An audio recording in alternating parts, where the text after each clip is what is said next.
Hello, my Teaserking family. So we're going to try this again. Apparently, it was freezing up or whatever. I didn't see it. Normally, I get this little signal, you're freezing or no internet connection. But I didn't get that, but one of our students did and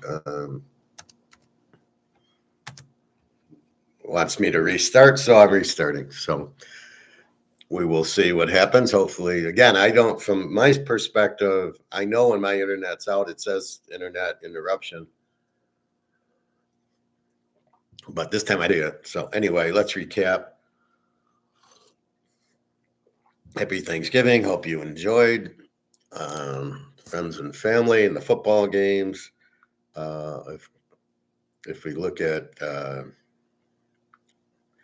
gold and silver, so silver 55.15, a big number. Gold 41.95. It hit 42 for a minute just before 10. Fortunately, the 10 o'clock drop was not big, and now we should get back into the 42.30s or so today. Hi, D-Mark or Quay. I got to figure out a name for you. Welcome back. Thanks for telling me. I didn't know, but let me know if you're seeing that thing. But normally I get a little disconnect note. I didn't see it that time. So interesting silver. Now there's an Andy Shackman video I'll play after. I think we have noon games today. I don't know what's the big special of the noon game instead of the 1 o'clock games. It's a pain in the ass. I know the government controlling us with the TV.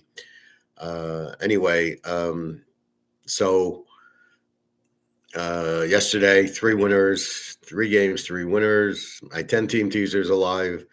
My plays, I had Green Bay plus 8.5. That was a joke. I had Kansas City Dallas over, which was another pretty easy.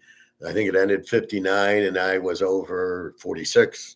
And I had 46 in the Cincinnati-Baltimore game. Lamar, I mean, it was the most obvious fixed game I've ever seen, or the guy absolutely sucks.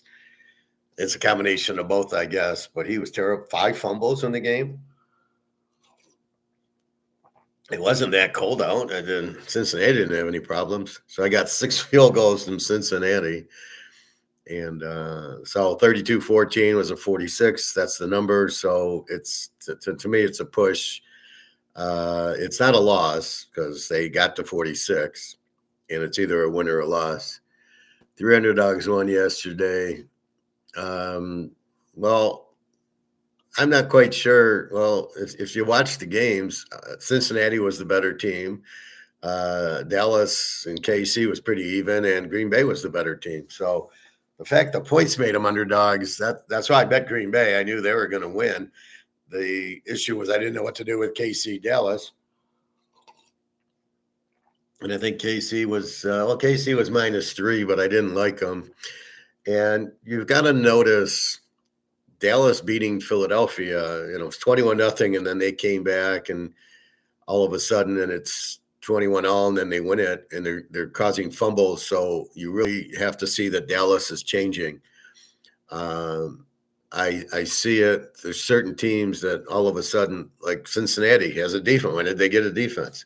Now they got 5 fumbles, but they play Buffalo next week. Give me Joe Burrow as a dog again. He looks sharp as hell. I don't know why people thought he wouldn't be sharp. He's Joe Burrow. The guy could be in the hospital for 6 weeks, come out and light you up. So he was in full charge, and they looked good. And they're a very live dog. They didn't miss T. Higgins. So Baltimore, there's a reason they're 6-6. It's a different reason for KC. I don't know what KC's problem is. Dallas looks very good. They get Detroit this week. I'm praying Detroit's the favorite, which they probably will be at home. And another big bet on the dog in the Detroit game. Detroit's 6-5. This is the problem when you bet football. You see Detroit as last year's team, or them blowing out Washington or beating Baltimore. But as we saw, Baltimore is not that good this year. They killed the Bears. That's the team you see. And I'm telling you to look at the team that played Philadelphia, Green Bay twice, Minnesota, Kansas City. That's the real team. When they play a real team, and Dallas is going to give them all. Dallas will win that game easy. That's the team you got to look at, not the team that beats Washington by 40 and that. They're not going to do it. They put up a lot on they should have lost to the Giants. I mean, they're very lucky they didn't lose to the Giants. They should have lost. All the idiot coach had to do is kick a field goal with 2 minutes left to go up 6. And guess what? The Giants win the game, or the Lions have to throw Hail Marys to try to get there. They lost St. Thomas, the receiver. He hurt his ankle. And now you're seeing the real Jared Goff. All they do with this Jameson Williamson guy is he just crosses the field. I would put a corner on that side and just wait for him to come and pick the ball. These defensive coordinators are so fucking stupid, right? You know that's the only route he has. He kind of goes up and then he cuts across. Okay, so I'm going to keep a spy back here. So when he crosses, he's going to cross right into my guy. And I know that's the only play they have, and I'll be waiting to pick it up. Because you can't really guard him because he kind of is fast. So he comes up, and then at the appropriate time, he cuts across. He probably lets the linebackers run through and the safeties run over, and then he cuts across. So I would have a guy waiting and not play it the way they are, where the guy's following him. Just let him go. You're not going to keep up with him. So have a guy on the other side waiting for him. That's how a teaser king would be defensive coordinator. 4,254. Let's go, TK. Hey, Ronnie boy, how are you? Hope you enjoyed yesterday's fun. We got a whole shitload. I got 5 blocks going, and I could probably have more. This should be a huge weekend because you've got teams that like Alabama. They have to win. They can't lose. They win, they're in. They lose, they're out. They're playing Auburn. Oh, it'll be a rivalry game, but Alabama's the better team there. So, I mean, we've got a lot of those games like that. Even yesterday was easy overs and Green Bay. Today's game, pretty easy. At least we hope so. And then Saturday and Sunday, Michigan, Ohio State, I will play, but I'm going to go out and walk first because if it's really cold and windy, I'm going to play it under. And I'll let you know when I come on. Good boy, Ron. See, now you can go buy some more gold and silver. 55.20, 55.22. It just keeps going up. Silver, gold, right around 4,200. And we passed the magic 2 o'clock time. It was really weird. I thought they were going to do something weird on Thursday. So I sent my friend, I sent him the charts. And I got this chart. And it was like market close. This is Wednesday midnight. It says market close. And I says, oh shit, they're going to do the repricing of it, right? It's on a holiday. They close the market and they open it up. And, then then it's way different. And then I get this one a little later, here it is, 2 o'clock. And, all of a sudden it opened back up. You can see it was 41.56. And silver had got up to 53.20. And now we're seeing this huge 42 and 55.23. So don't expect silver to be under 50. And don't expect silver to be in the 60s. This is going to 100 very quickly, probably by next week because they have run out of silver. COMEX is based on paper. It's Madoff. It's paper games, right? Well, we're going to buy and sell the options to price fix it, and we won't have, but we won't have any physical. Well, that's screwed up. Now that as soon as they need physical and now they don't have any, then the game's over and the game's over. They don't have any physical. So that's what's going on. So COMEX will be gone very soon. Now, put it this way. If you have, let's say just if we have 100 ounces of gold, what do we want? The price to go down or the price to go up? Of course, we want the price to go up. Who has all the gold? China, Russia, BRICS, India, Saudi Arabia. They obviously have the gold and want the price to go up. And then I kind of did a fifth dimensional on silver. They're keeping the price low so China and Russia can buy it. China and Russia is the ones keeping the price low so they can buy it. But now they want the price to go up so we can't have any for our missiles. We need it for all the missiles we gave to the Ukraine are gone, right? We have no inventory. We're a bunch of morons. Well, we got to rebuild them. We need silver for the Tomahawks and a few other weapons.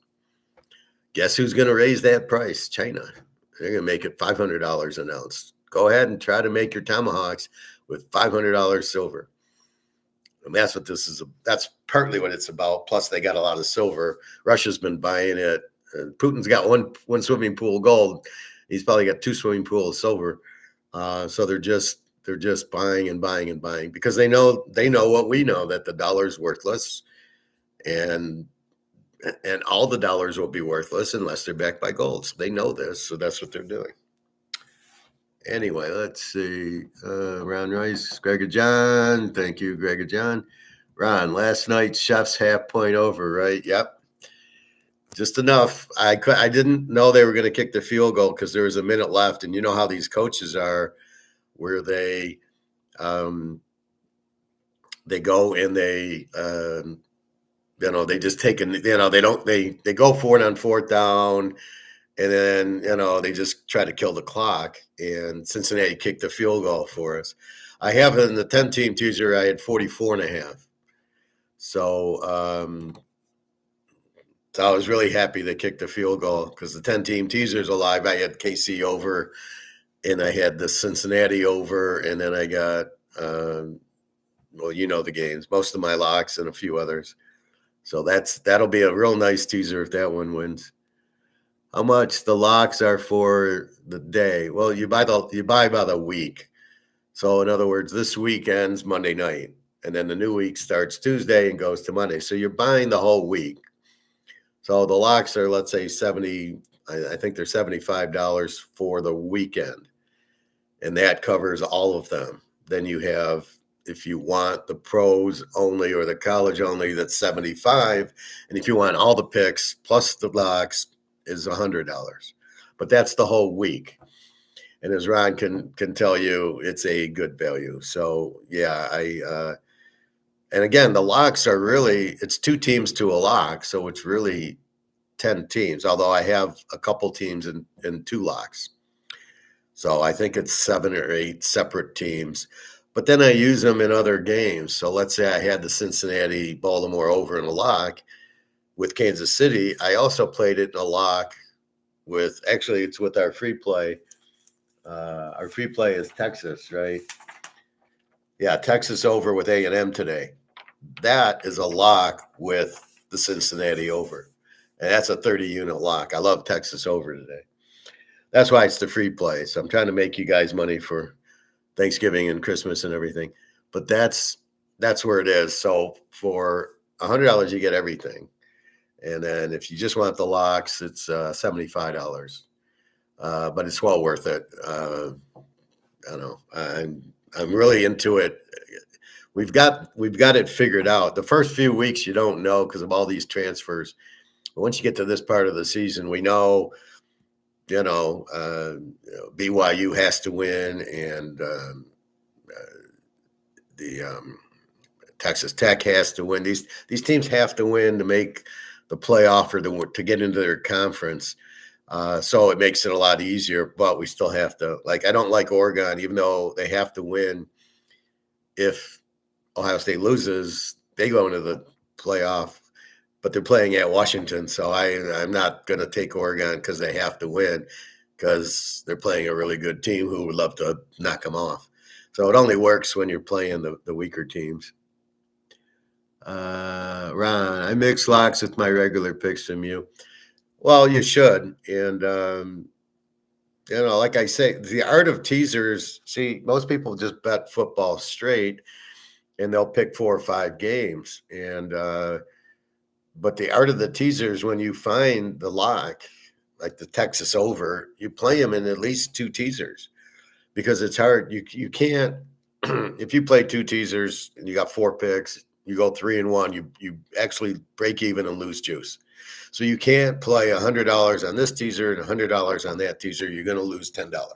So you have to find your strong games and put them in multiple teasers because then I can go 2-1 because the one is in two different teasers, and then if I then I don't have to go 4-0.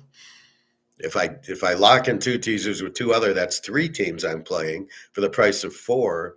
And as long as the lock wins, and then I go, as long as I don't go 50-50, I win because I have it there. And then you bet more on the locks than the other games because you want to bet. If I bet 500 on the locks and 100 on the regular game, I'm assuming the lock wins. Now, yesterday we got lucky. The regular game was Green Bay over Detroit. Well, that won also.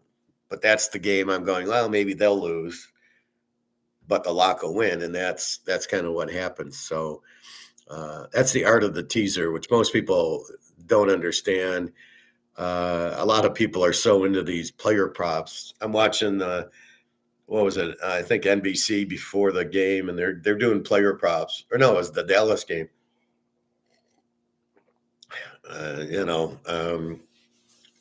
Pickett to get 80 yards passing, and I'm like, that's the downfall of it.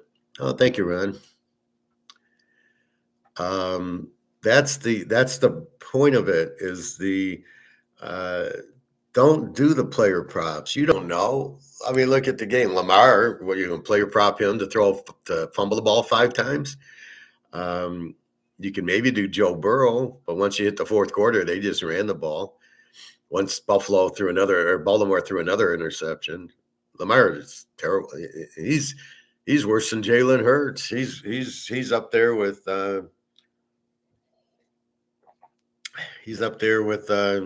who's the bad quarterbacks? Carson Wentz, JJ McCarthy, Lamar. I mean, there's no difference. They're pathetic. My thoughts on Boise State. Boise State needs the game, but Utah State's not a bad team, and Boise's not as good as they are. Let me go back to Ron. 3-way tees with 10 points either way. That's a good one, too, as long as you're getting odds that are favorable. In other words, you play the 3-teamer, it's 10, but it's like you get 100, you get 120 for your 100. So if they win and you bet $100, you win 120. Then it's good. And I can see where the 10 points. Yesterday we didn't really need it, but there's plenty of the Ohio State. We had Ohio State under with Penn State. I lost the 6-point teaser by 1 point, so the 10-point teaser would have been good. Yeah, I'd say with my picks and my locks, the 10-point teasers you're going to go 95% with. Those would be unreal. Just take 3 of the locks this week. Where you don't have 10 locks teams because I know I played Texas and 2 locks, Texas over, but that's kind of the idea is play those. I got a 10-team teaser and I played 5 locks, and then I didn't play Green Bay yesterday, but I did play the Dallas over and my Texas, who's our free pro game, Philadelphia today. It's not that cold. I didn't think it was that cold in Baltimore. It certainly wasn't for Cincinnati. They didn't have any problems. I think it's just bad coaching in Baltimore, as I said. So I don't know. I honestly, tonight, I would rather have you on that Texas over. Utah State's a 30 defense and an over team, and Boise's a B with a 23. But the game's at Utah State. I wouldn't.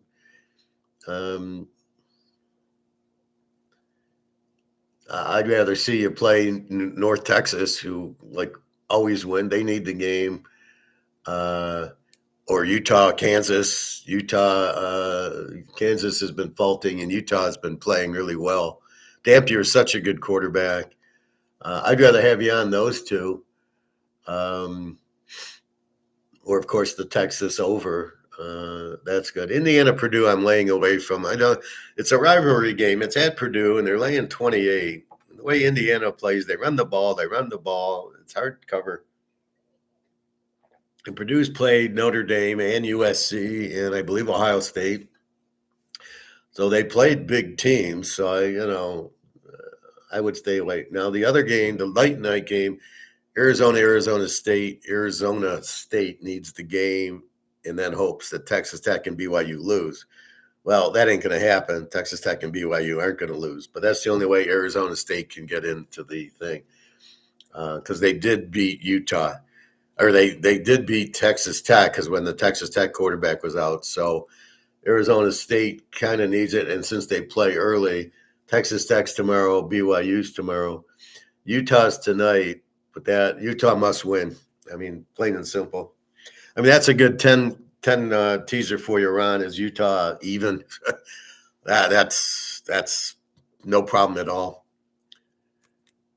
Fields is another bad quarterback. Oh, they're terrible. So's Caleb. I mean, there's so many bad quarterbacks. I normally list the quarterbacks. I'll do that today. But if we go through it, like today, it's Caleb against Hurts. I don't love Hurts. I don't see why everybody thinks Hurts is all that. All he does is the tush push.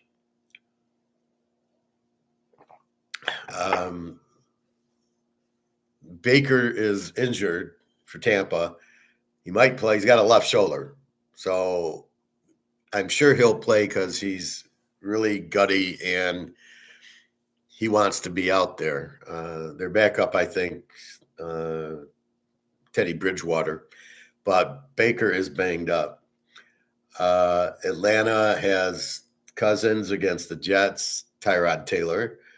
New Orleans has Shaw, who's terrible. Why is he out there? He has no business being out there. Against Tagliabue, who sucks too. Houston gets Stroud back against Indy with Daniel Jones has a broken bone in his foot or something, but he's still playing. So I don't know what kind of – I mean, there's like a broken wrist and then there's a broken wrist, right? So I don't know. But apparently he had it last week in KC, and he's still got it. But he's playing. It's not that type of injury, I guess. Jacksonville Lawrence against Tennessee Ward. What is Ward doing? Talk about a bad quarterback. Jesus. The Niners get Purdy back. Cleveland Prime Jr. I mean, if you don't play San Francisco in 4.5 and a 10-point teaser, you're crazy. They're not. No, it's windy there, but because it's on the lake and they're getting my weather. But Prime Jr. against the Niners, yeah, that'll be a McCaffrey play. And I think I posted it, Ron, last night. So if you go in, you'll see how I manage that game.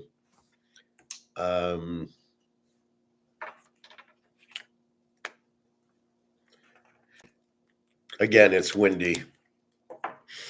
That would be a great. I would take the Niners plus 4.5 instead of the way I did it. Minnesota, you've got Browsmer from the University of Minnesota as your starting quarterback.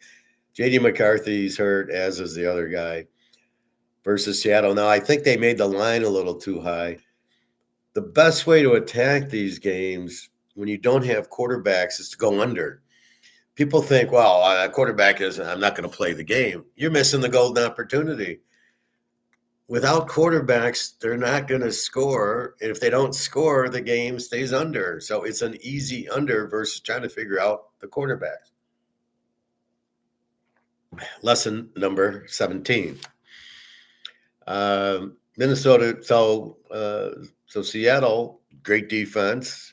Minnesota's got a good defense, although they're not playing well lately. But that could be J.J. McCarthy throwing interceptions. See, that's the key. You throw an interception, the other team starts at your 20 and they score. Well, that doesn't mean your defense is bad, but it looks bad because you've just given up 7 points on a short field, which there's nothing you can do. Oakland, San Diego, we've got Smith, Gino again with Herbert. I don't know what's going on with San Diego. These Harbaugh brothers have their heads way up their ass. They don't know what they're doing. So another one where I don't know, because I mean, Oakland got 10 points on Cleveland. Cleveland's got a good defense. I don't know that San Diego's defense is all that. Buffalo and Pitt, we've got Allen against. I don't know if Aaron Rodgers is playing. Any news on Aaron Rodgers? I'll check when we get there. If he is, it's an over. Not terrible win. Not be in the 30s, but Buffalo's used to it. Pittsburgh, they're at home. They're used to it. Denver and Washington, Bo Nix against Mariota. I mean, that's a joke. Denver, very strong team, 11-0 in a teaser. And then the Giants are going back to dart. I don't know why they're doing that. Fields looked fine, putting up 30 on Detroit. So I don't know. I would go with Winston. Why do I want to get Dart hurt? Well, I don't think Dart's very good anyway. Against New England and Drake May. So there's very few good quarterbacks. I don't understand what they're doing. They're trying to get running quarterbacks instead of throwing quarterbacks, which is really screwing the league up. It's you can bet on like 8 or 10 teams, and then some of these teams, Jacksonville, Tennessee, and Cleveland and Minnesota with their backup, Oakland, Washington, they're unbettable. I mean, well, the only way you bet them is like if they're so bad offensively is bet them under. Hurts just runs all damn day. Yeah, Dart needs to sit out. Dart's not very good. All right. The whole key was Scadaboo was good, and he gets hurt. I knew he'd be a good player. He'll be fine. He'll be back next year. So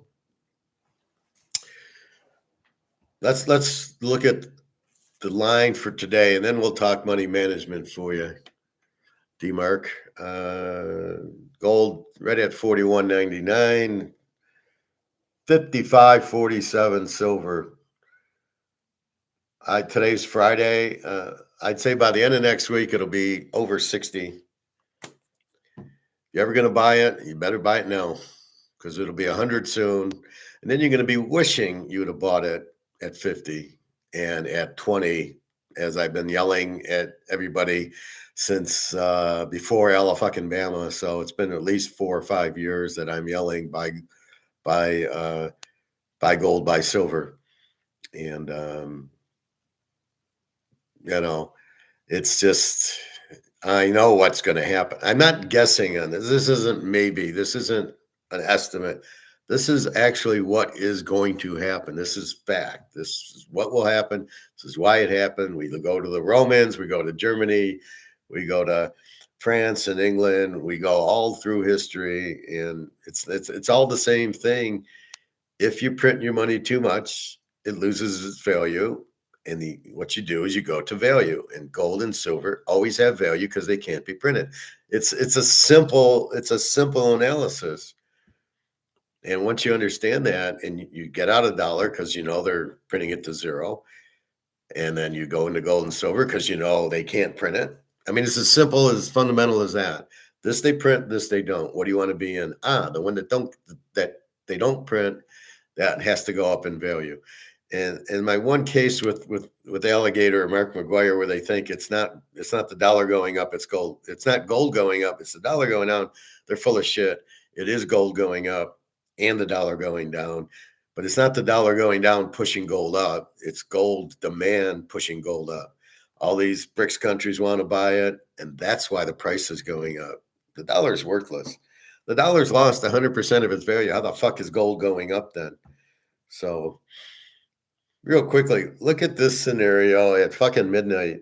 It's 41.80. It goes down to 41.10, and then 2 minutes later is back to 41.80. Can you explain that? What kind of bullshit, COMEX? All right. So we'll quickly look at today's game. Philly 7.44. Let me just refresh. I don't think that line's changing. Our free pick, take Philly -1. Yeah, you can take Philly +3 run if you win ties, but otherwise you probably don't need the 10. Philly off of a loss. Chicago really hasn't played anybody. They played Baltimore and got killed. They got killed against Detroit, and they're beating the Giants and the Jets and Miami and New Orleans and Minnesota without a quarterback, and haven't played Green Bay yet. They play Green Bay next week. So watch the Bears. They got Philly, Green Bay twice, Detroit, and I think Baltimore, Buffalo, or maybe Buffalo.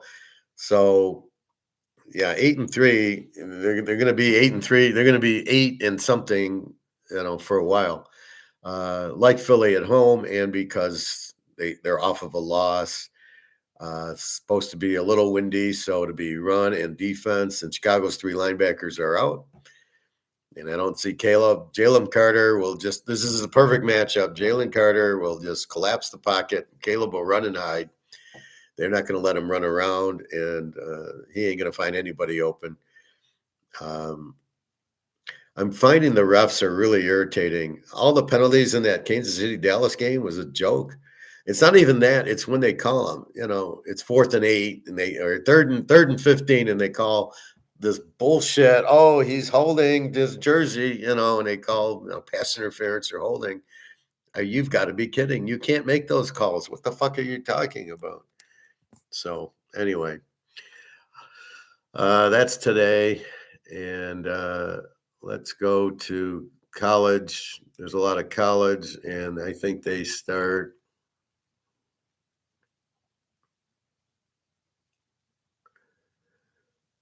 I think they start at big noon. Yeah. Okay. So Old Mississippi State's at noon. Let's walk through it. These are noon games. We've got Ohio 7 and 44.5. That number hasn't moved. Ohio actually needs the game if these other teams lose. So Ohio is live in this game. Old Mississippi State, Miss 7, 62.5. Two over teams. Old Miss 20 defense. Old Mississippi State 28. Old Miss played Georgia like 45-38 or something. Mississippi State was shaping, have been scoring. They put up 30 something on Texas. They put up a lot on Arkansas. They are scoring a lot more. In Old Miss, this is the Egg Bowl. This is a big rivalry. Old Miss needs the game. And then they need a scenario where Texas A&M loses and Alabama loses, and then I think it's Georgia and Ole Miss in the title game. So Ole Miss is still alive here, but they need A&M to lose. A&M is bullshit. They haven't played Alabama, Georgia, Ole Miss, or Oklahoma. What kind of schedule is this? And then they got Texas today. How do you avoid all those teams? And they're ranked number 2 or 3. Okay, if Texas Tech played Texas A&M, my money would be on Texas Tech if the spread's under 10. They are so much better than A&M. Okay, A&M beat Notre Dame, scoring 40 points. Okay, great. That's their big win. I mean, how do you not play anybody in the SEC? What kind of scheduling is? And this is the problem with 16 teams. You end up with your A&Ms in there, which is bullshit. How does Ohio State not play Indiana, Oregon, USC? What kind of crap is that? So there's you almost like need a and a B league where Ohio State and Oregon, Indiana, Michigan, USC, Washington, they all play each other. And then you need the bottom, sort of like the NFL, where the New Orleans and Miami and the Jets and the Giants all play each other. Anyway, so Ole Miss needs the game, but it ain't going to be easy. Kent State, Northern Illinois. Kent State, the Z team. Northern Illinois, 5.5, up from 4.5, and 45.5. We've got Iowa 6 and 39.5 to Nebraska. This line went up. Who would bet this game over? Jesus. Utah, Kansas. Utah 10.5, 60.5. Again, Utah has to win and hope for miracles, but Kansas has been getting pounded lately. I don't know what happened to them. Maybe injuries. Jalen Daniels, the second, is a very good quarterback. There'll probably be points in the game. Utah is kind of mad because they let Kansas State run through them. I'm sure that'll be corrected. I'm sure they'll be mad. So look for Utah big today. Air Force, Colorado State, Air Force 2.5, 46.5. Again, Air Force is turned into an under team. That's really what you got to catch. That's why I get the big money. Air Force is an over team the first 5-6 weeks. All of a sudden, they start playing these 20-point games. And we got burned on one, and then we said, nope.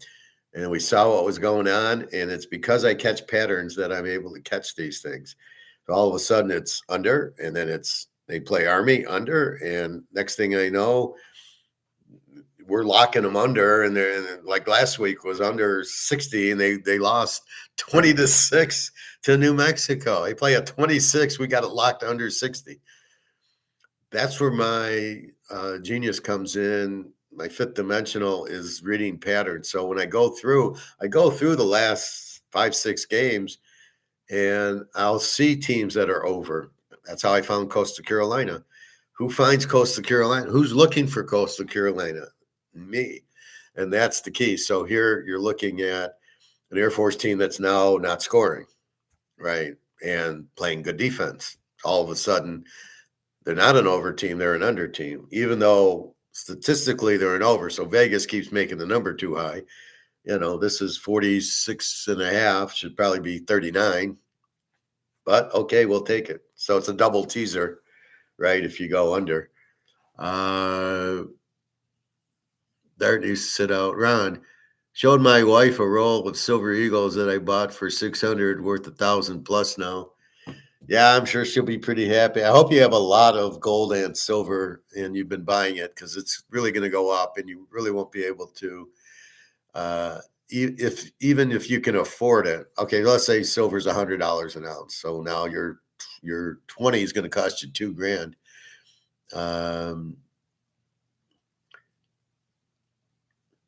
I assume you bought 20 of them, right? So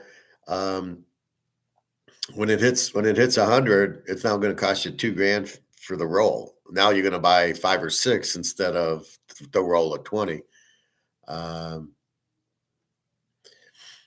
But anyway, I don't know about that, Alex. I keep seeing the quarterback that's in there. He's healthy, but they're playing under games is all I know. I got 5 locks for you this week, Alex. 230 unit ones. Let's see what else. So Temple, North Texas is laying 20.5, 65.5. They have to win to get into their final. And to me, they're still they're not ranked. I don't know why. They're 10-1. They're a very good team. They're very strong. Now I know their coach, I believe, went to somewhere in the Big 12 or the SEC Texas way, but he I think went. So this probably is his last. I would assume he's coaching this game and then moving on. But he's they're a strong team. Prophet, good morning. Happy Thanksgiving. Happy Thanksgiving, Alex. San Diego State, New Mexico. San Diego State needs it, but it's like a 5-way tie. So kind of New Mexico. I thought they needed it too. Maybe not. Yeah, New Mexico's in the running too. So San Diego State's 1.5, 41.5. The game's at New Mexico. They played at Michigan pretty good. They lost like 34-17, but they scored 17 on that defense. Not a lot of teams have scored 17 on that defense. So it's both needed, but really it's probably going to be San Diego State and Boise in their title. San Diego State has the oh, yeah, okay, so they have to win. They're like a game up on everybody. Georgia Tech. Georgia's up to 15.5. My poor Haynes King. 59.5 is the total. I think Georgia Tech's a live dog here. Georgia, I don't buy their defense. They've been getting ripped. Now Haynes King's a good.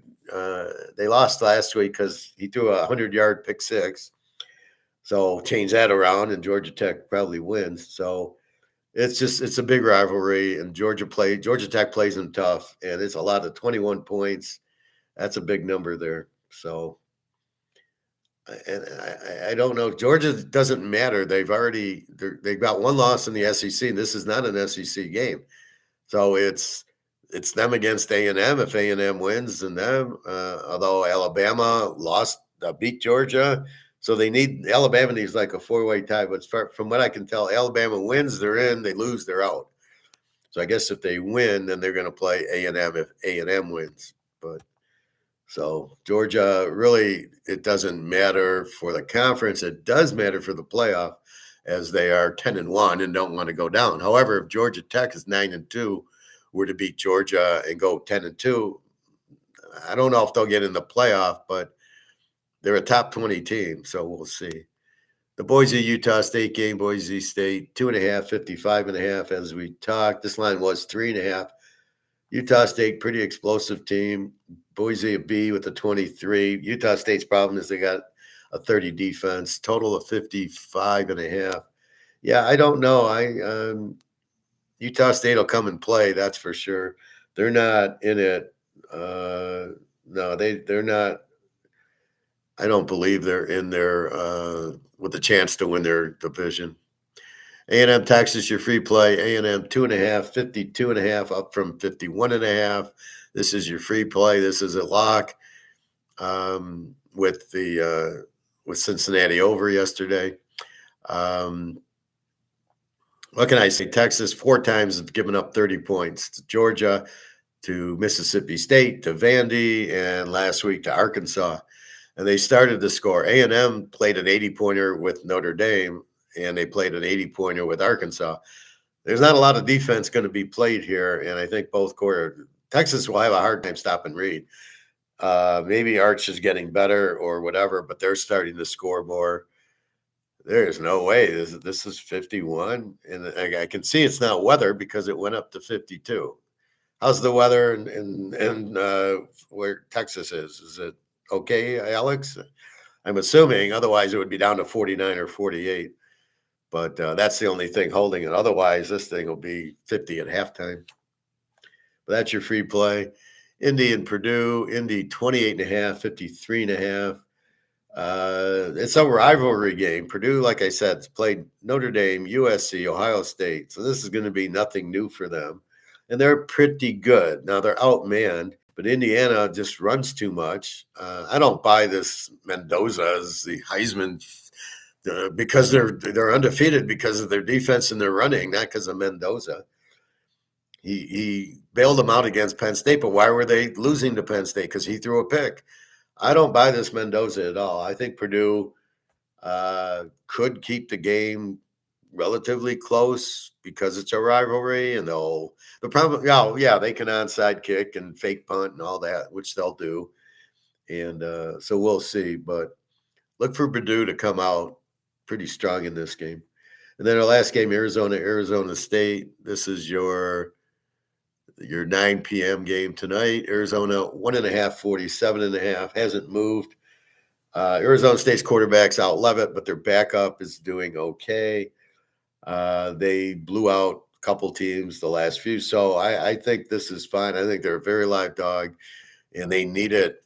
Arizona's out of the picture, but Arizona State needs help. Now, since they beat Texas Tech, if BYU and Utah lose, which is never going to happen, then they would play Texas Tech to win the Big 12. They were a playoff team last year, but they had Scadaboo and they had Levitt, and they're both gone right now. So it's tough, but I love these home dogs and these rivalry games. Well, except for Michigan. So we'll see what to do there. So it's 1.5. I'll just go through the big games. So that's today's game. So we've got like 15 of them. So that's why I've been having this study early, where normally, but even yesterday was I had to study for the pros and the Philadelphia game today. So free pick Philadelphia, free pick Texas A&M, Texas over. That's a joke. That's a lock. So 5 locks going. One of them was Cincinnati with Texas over. So 4 new locks, but there you go. And it's just I got so many plays because they need the game. Arizona State needs the game. The ironic part with Michigan and Ohio State, if Michigan beats Ohio State and I think Oregon beats Washington, I think it'll be Michigan versus Indiana in the Big Ten championship game, and Ohio State won't even be in the game. Go figure that out. They're fucking undefeated, but because Michigan and Oregon have only lost 1 game in conference, um, all of a sudden, if Michigan beats Ohio State, they got 1 loss head to head. They lost to Michigan. They're out. Indiana's undefeated. So Indiana would go in. So they will beat Purdue, but I don't know about 28. But because they're undefeated in the Big Ten too. So this is very interesting. Ohio State can't beat Michigan, and if they lose, they might not even be in the. So if Indiana wins, which they will, and then Michigan beats Ohio State, it's Michigan and Indiana. If Oregon wins, I think it's Oregon and Indiana again. It's wild. How Ohio State cannot be in the Big Ten championship game. I think they should not be in the playoff because you got to win. You got to be in your championship games. It should be that should be like the equalizer. Forget this easy bullshit schedule as you guys do. But if you don't make your championship games, you shouldn't be in the playoff. Keep it simple, right? Okay. Both teams in the championship game, you get into the playoffs. Make it an elimination that's on the field, not this on the paper. Well, let's put Notre Dame in, even though Miami beat them. Let's put Notre Dame in because they beat the Navy by 40, and they beat they beat Syracuse by 70. Let's put them in. Look how good they are. They're playing high school teams. Give me a fucking break. So that's really it. Let's just go through a few of the rivalries. We got Clemson and South Carolina. South Carolina 2.5, 46.5. I think Clemson's a live dog in a rivalry game there. Ball State, Miami. Why do I stop at this game? Because Miami needs it for the MAC, and they need help. And Ball State's a Z team, and Miami is 17 and 41. 41? No, 41.5. So Miami of Ohio in a must-win against the Z team laying 17. Enough said.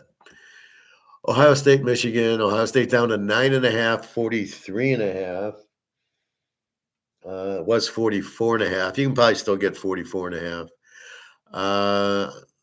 This is a weather bet. If I wake up tomorrow and it's freezing cold and windy, I'm betting the under.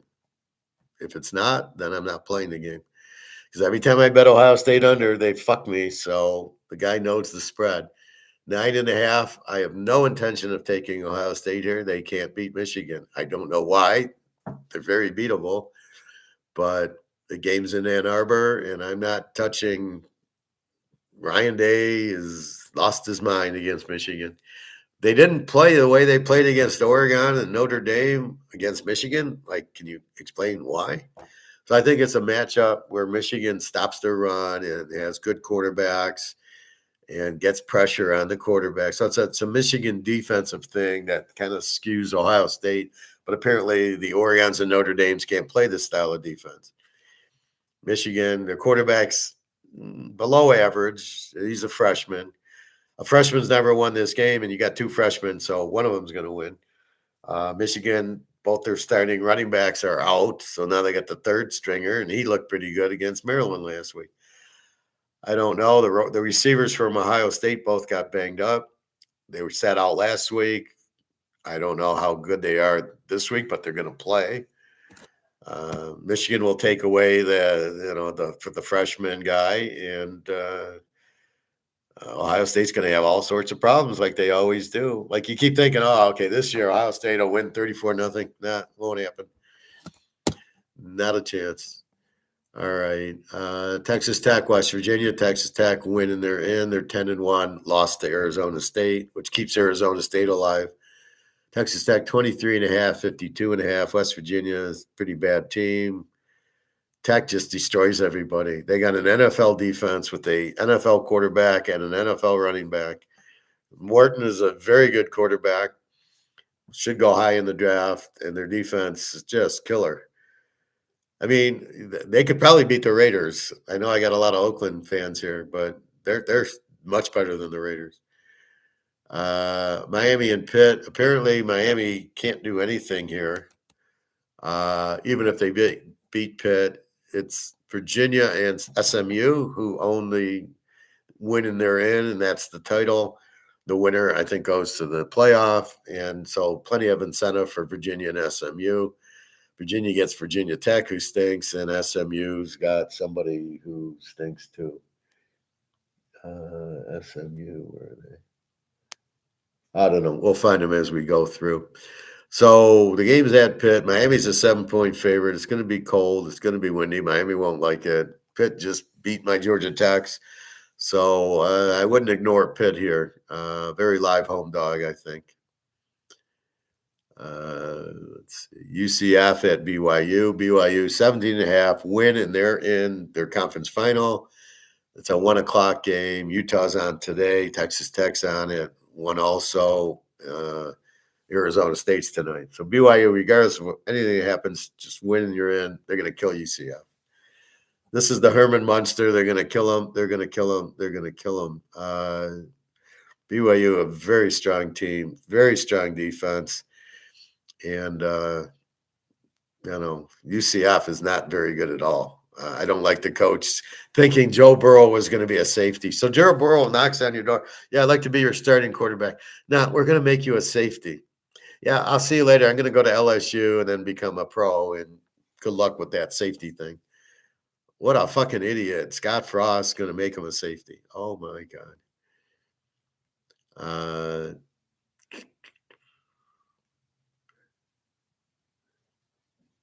Lou Monroe against Lou Lafayette. Lou Lafayette, I don't know if they can make it, but it's kind of a rivalry. But Lou Lafayette's a Z team, and this spread's 8.5. And total of 47.5. So this is a good one to bet against the Z team with. But it's a rivalry, I think. Let's see. Troy goes to Southern Miss. This is for their title. James Madison, on the other half, is already in. They're undefeated. The winner of this game goes to the playoff for the Sun Belt. Southern Miss, 6.5, 50.5, playing at home. Pretty good team. Is there's quarterback playing? I will have that for you. Missouri, Arkansas. I'm kind of confused. Missouri's 3 and 55.5. I love Arkansas over. They have no defense and they score a ton of points, but I'm not sure with Missouri. Is Pabula really going to play with a dislocated ankle? He played last week. I don't know how. I don't know how effective he was. And I don't know how effective he'll be against Arkansas, but apparently he must be healthy enough to play. You got to run around on your dislocated ankle, so he's either shot up and taped or whatever. But so I'm kind of don't know what to do with Missouri. Vanderbilt, Tennessee, Daggio, Tennessee 365.5, big rivalry game. Apparently Tennessee can't go anywhere, but Vanderbilt at 9-2 goes to 10-2. Certain teams lose, they can get into the playoffs. So look for Daggio.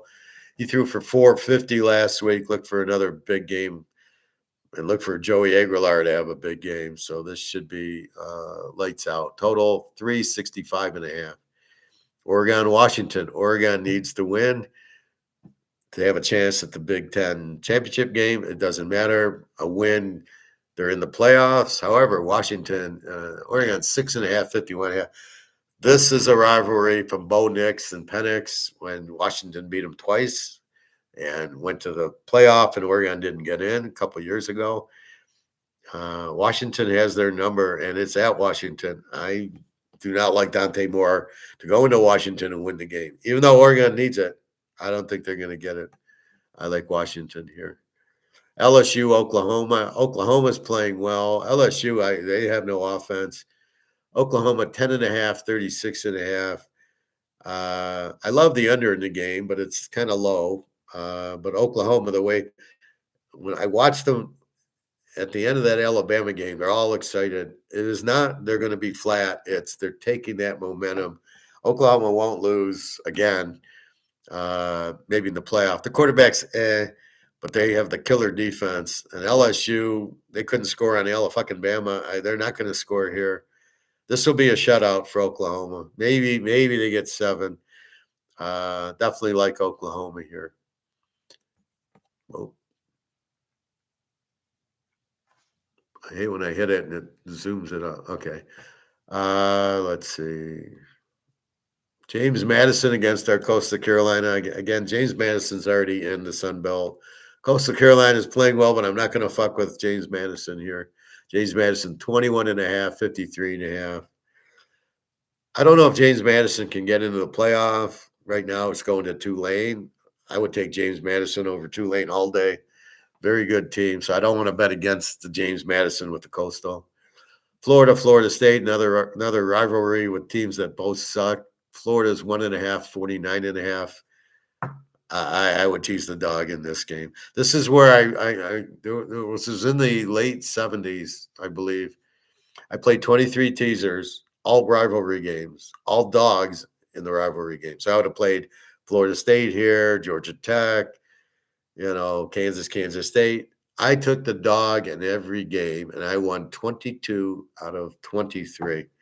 22-1. You're not supposed to do that, but I felt it. And I just took all the dog. None of the favorites were really that. Like USC, UCLA, Michigan, Ohio State, teased the dog, and they all won. And the bookie, Howard, the FBI is monitoring our phone calls. We can't do that anymore. And my response is, you found the golden goose. Why don't you just play my picks instead of being idiots?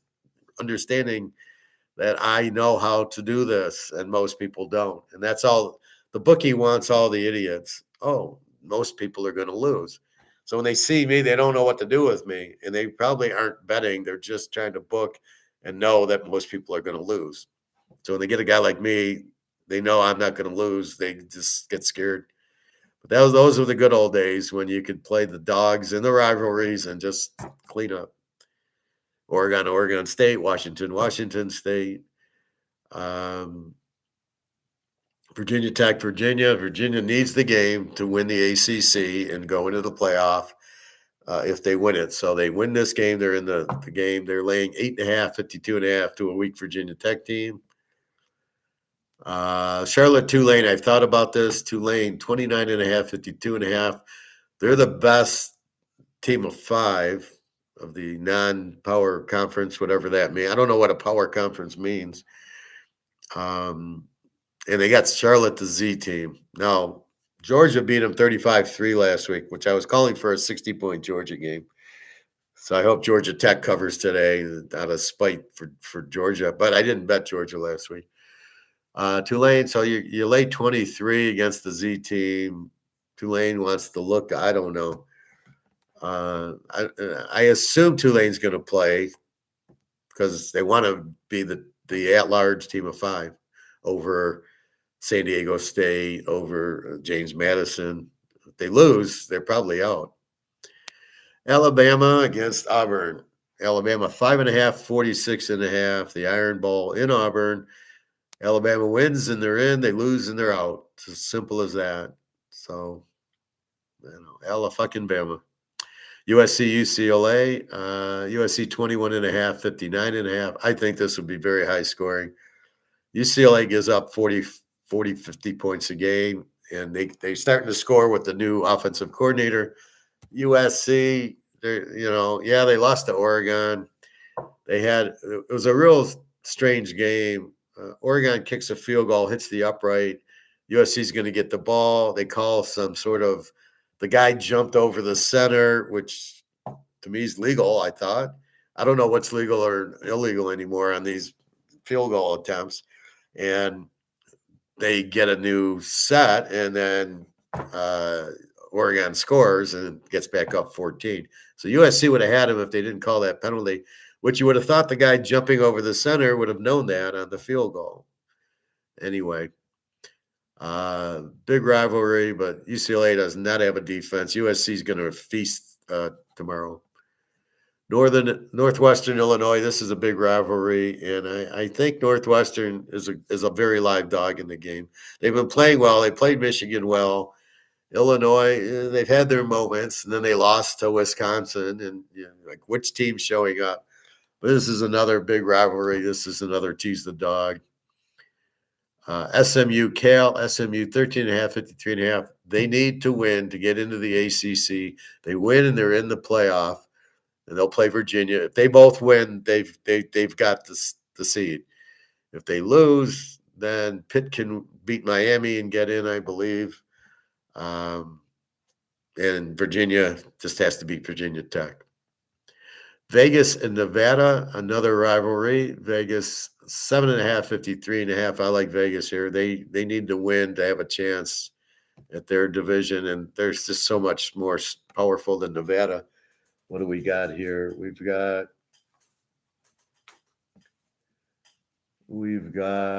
down here. Yeah, Vegas is an over team with the 31 defense, but Nevada's a Z team with the 28. I love betting the over teams against the Z teams. That's my number one. So they're only laying 7.5. Is there snow in Nevada? There probably is at this time of year. We'll have to check snow and weather forecast in Reno. Notre Dame, Stanford. Notre Dame, 32.5. Are you fucking kidding me? A total of 49.5. Stanford did beat Florida State. They just beat Cal. They're not a Z team. Notre Dame, okay, they've been getting the pick sixes and then the long runs by Jeremiah Love. He's now the Heisman Trophy winner because he ran for a 60-yard touchdown against fucking Syracuse. I mean, that's such a joke. I don't know that Notre Dame covers this. I know they need it because they've lost the two games, but I don't think you go to Stanford and you're just going to light them up. I think this is more of an over because if Notre Dame gets going, they just keep scoring, right? They'll score 60 points, but I don't know that they do that against Stanford. Stanford is a 29 defense, W. Notre Dame's an A with an 18 defense. Stanford, so what you hope here is you go over and Stanford gets you 14 points and Notre Dame will get you 50. You don't even need that. It's 49. You just need 43. I can't imagine that doesn't happen because Notre Dame has to run the score up to say, look at us. Look how good we are. We won by 50 points. Not the fact that we played Syracuse and the Navy without their quarterback and Stanford here. Fresno State, San Jose, we don't care. And Wyoming, Hawaii, we don't care. So your late game is Wyoming at Hawaii. Hawaii 7.5, 44.5. I don't care. Bowling Green beat the Z team. UMass. Western beats Eastern 31-21. And the Navy wins yesterday. Didn't even know that game was on. I don't know why the game was on. Like, do they really think people are going to watch Navy Memphis instead of Dallas, Kansas City? Are they fucking kidding me? So Memphis was the favorite. Navy wins. Let's see if Blake Horwath, because we got the Army-Navy game coming up next week. Yeah, Horwath played. He was 5 of 9 for 100 yards and a touch. And then he ran 15 times, 54 yards.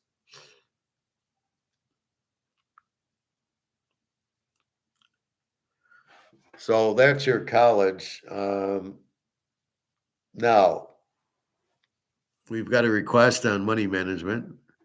Ron, where's that complainer guy the past 3 weeks? Yeah, he's pretty silent, right? And he's been with me for years. And he always does this shit where he buys, I'll pay you for the year in little installment payments. And I go, okay, I'll help you out, and then he pays the first one or two and then he disappears. I cost him money because I got a teaser wrong. Oh my God, I didn't go 100 for 100. And I don't hear from him. I don't know what he does. But every year, oh, I want to buy the year. Fine, from now on, buy the year. No more deals with you. I'll deal with people, but you know, if you really can't afford it.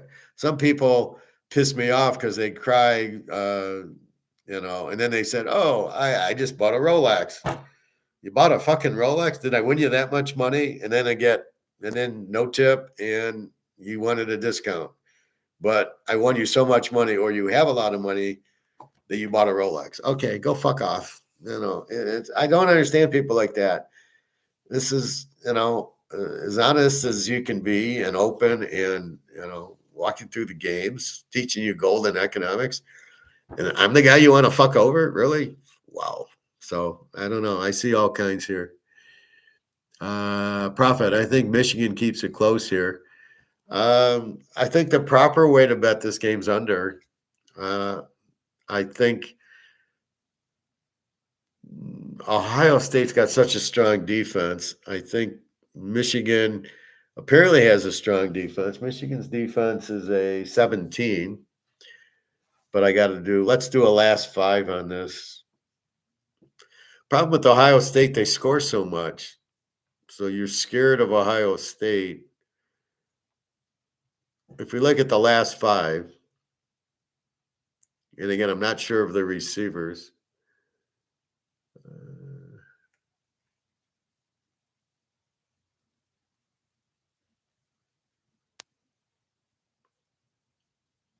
Sayan's a freshman. He's not going to light it up. That's not going to happen. So 9.5, 43.5. So last five games, Ohio State 42-9 over Rutgers, 48-10 UCLA, 34-10 Purdue, 38-14 Penn State, and 34-0 Wisconsin. Do you really want to fuck with this offense? Michigan beats Washington 24-7, Michigan State 31-20, Purdue 21-16, Northwestern 24-22, and Maryland 45-20. Based on those scores, I don't want anything to do with Michigan. Based on the last 4 years, I do want something to do with Michigan because they've actually won this game. How they won it the last 3 years, I have no idea. So Michigan's given up basically 20 points a game, a 20, a 22, a 16, and another 20, and a 7 with Washington. And they've scored basically 24, 31, 24, 21, and a 45. So they're basically scoring about 27 and giving up about 20.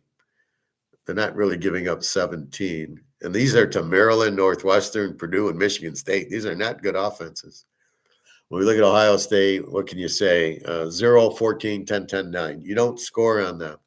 Now, this is with Penn State, got 14. Purdue gets 10. UCLA, who was playing strong, and Rutgers, who has a good offense. But if we go back with Ohio State a few more games, if we try to see, they didn't play USC. See, it's such a skewed up thing. So, they beat Grambling. They beat Ohio. Their big win was Washington 24-6. That's it. Minnesota doesn't score. Illinois 34-16.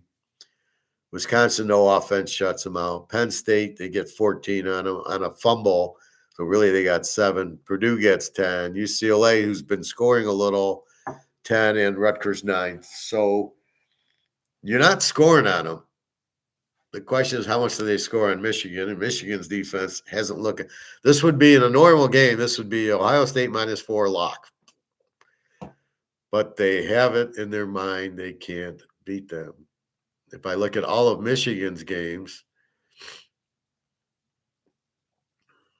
all right, New Mexico, who's pretty good, 34-17. Then they get killed by Oklahoma, 24-13. And that's sort of my benchmark for this game. That's about what I think we'll get here, 24-13. They beat Nebraska 30-27. They beat Wisconsin 24-10. That's another defensive team. Then they lose to USC 31-13. And somehow they beat Washington 24-7. Michigan State 31-20, Purdue 21-16, Northwestern. They were down 22-21. They kicked a field goal at the end to win. And against Maryland, 45-20 with a third string running back, right? So if I look at Oklahoma game, Michigan loses a low-scoring 24-13. Nebraska 30-27. USC's kind of they don't have that strong defense, 31-13, but they only scored 13 there. Washington, a low-scoring 24-7, and Northwestern, a 24-22. That's where I got to go under in the game. The quarterback are going to shit their pants because they're freshmen and they've never been in this game. So there's no way. Usually, and if it's cold and windy, there's not going to be a lot of points. So I think the only way I can play this game is under. Can you count on Michigan to win? As soon as I bet them to win, they're going to lose. I've been betting Ohio State on double revenge, and it ain't working. So they keep losing. I think last year I was smart and took the under in the game, and it was like a 13-10 game or something. So with this 7 defense, and they don't give up points, but they didn't play a USC, and they didn't play in Oregon, and they didn't play in Indiana, teams that can light them up, I really have no comparison. The Texas game was week 1, and Arch Manning didn't even know how to tie his shoes. And then their next best game was the Penn State game, but the quarterback was out, and it was a fumble that got their second touchdown. So all I can say is Michigan's only hope of winning is to run it down their throats, as they normally do. And Ohio State, they're going to have trouble with the defense a little bit. But I just think Michigan will have trouble scoring, and I'm not going to fuck around if they're going to win or not. I think I can fuck around with the under. So if I walk outside and it's cold and windy, I'm playing the under. It's as simple as that, and you'll know. That's why I'm glad you let me pay weekly. It will cost me more at the end of the season, but I cannot bet if I don't have the funds. I would not send the Venmo. Well, I don't mind. I've offered you. It's of course, if you bought the year, it would be cheaper than paying every week. But I don't mind, and I don't mind you giving me Venmo, even though on the site it's PayPal. It's fine. I always just get all right. Ron gave me I got the Venmo message. So anybody, you can pay me Venmo. I don't care.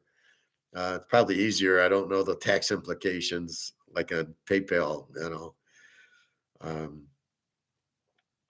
But anyway, yeah, it's but this is like rivalry week, a lot of dog, then you got Alabama, Auburn, but Alabama needs the game to get into their, So now they need the game, and I can tell if they're playing like Virginia Tech's a very weak team. Virginia needing the game with the good quarterback. The only reason they lost to Wake Forest, the quarterback got hurt in the game, so he only played the first 2 quarters. That's why they lost. But if you get that other way, then you're fine. So that's the point. But yeah, I don't mind. I just don't like. My problem with that guy is we made an agreement. Okay, you're going to buy the year. It's $200 a month, and then $150 in November, and he didn't follow through on his agreement. It was $200 September, $200 in October, and that's it. That's bullshit. And he came on here saying, "Oh, I lost $700 on that one game," and I'm like, "Then what are you bitching about? Why didn't you just pay me the $750 for the season if you have that?" And that wasn't even the lock, so I don't even know what he's complaining about. But yeah, I agree with you, Ron. It's just, I'm trying to be nice and letting you make payments, and we agree on it. You got to fulfill the agreement, right? You pay me, and I agree to give you picks, and I'm trying to make sure they're winners as much as I can. So your agreement is you pay me, and I give you picks, which you get, and I give you good picks, which you get, and then you make money on the good picks. And that's the business, a fair trade, right? You're giving me to get that information. You get the information. It is accurate. You do make money with it. And so we're both happy. I get money in exchange for the picks, which I'm doing anyway, and I'm betting them anyway. So that's the whole form of business, right? Now to talk about DeMarque, uh, he wants to learn how to money manage.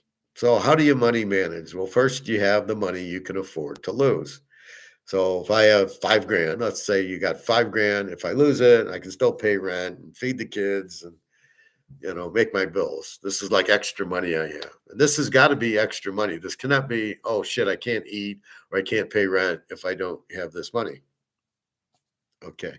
So that's the first thing.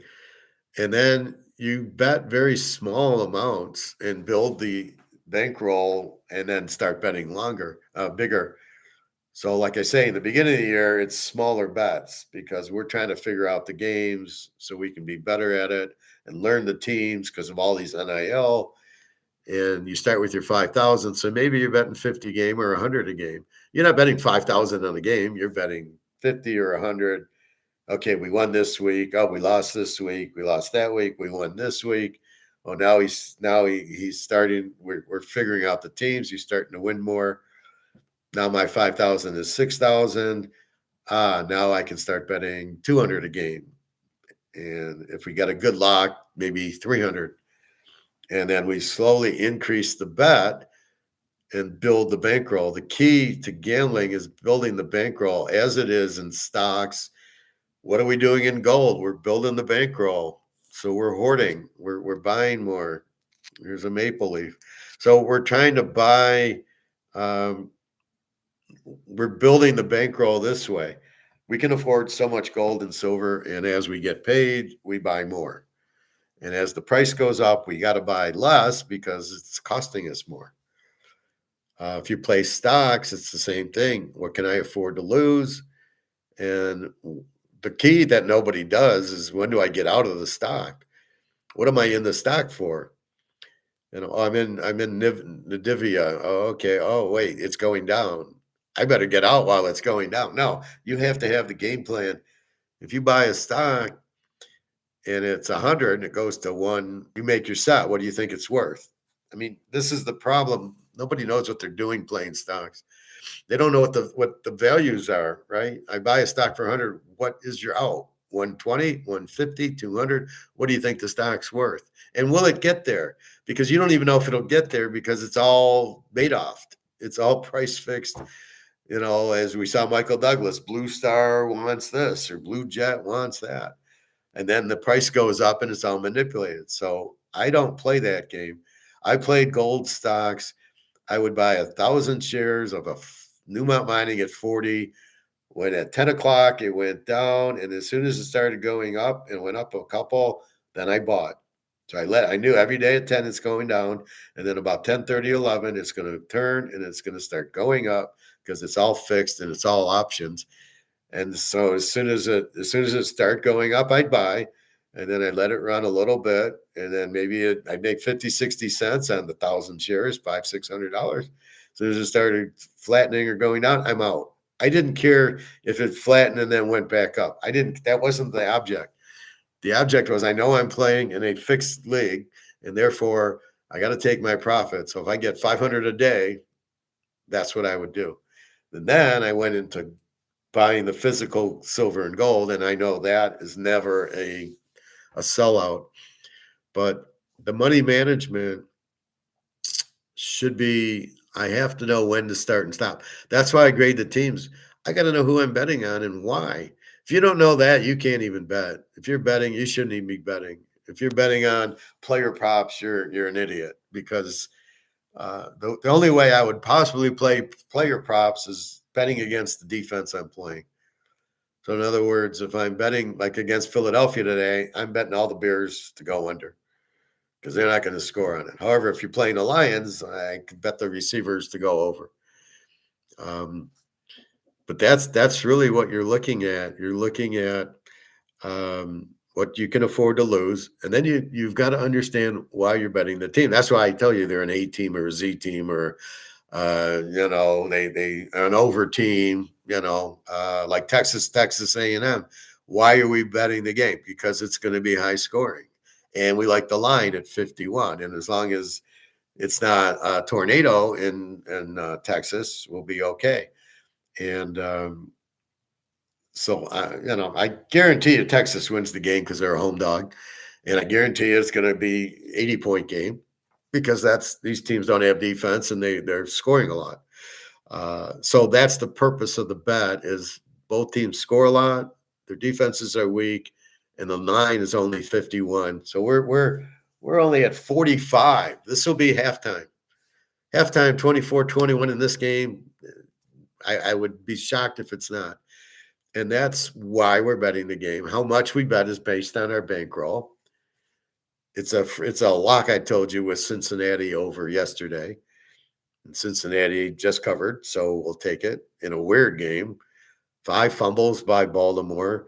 They get down to the 5-yard line. He's throwing interceptions and fumbles. I mean, Jesus Christ. Cincinnati, I thought, oh, okay, here we go. They had the ball at the 7 late in the game, and they fumble.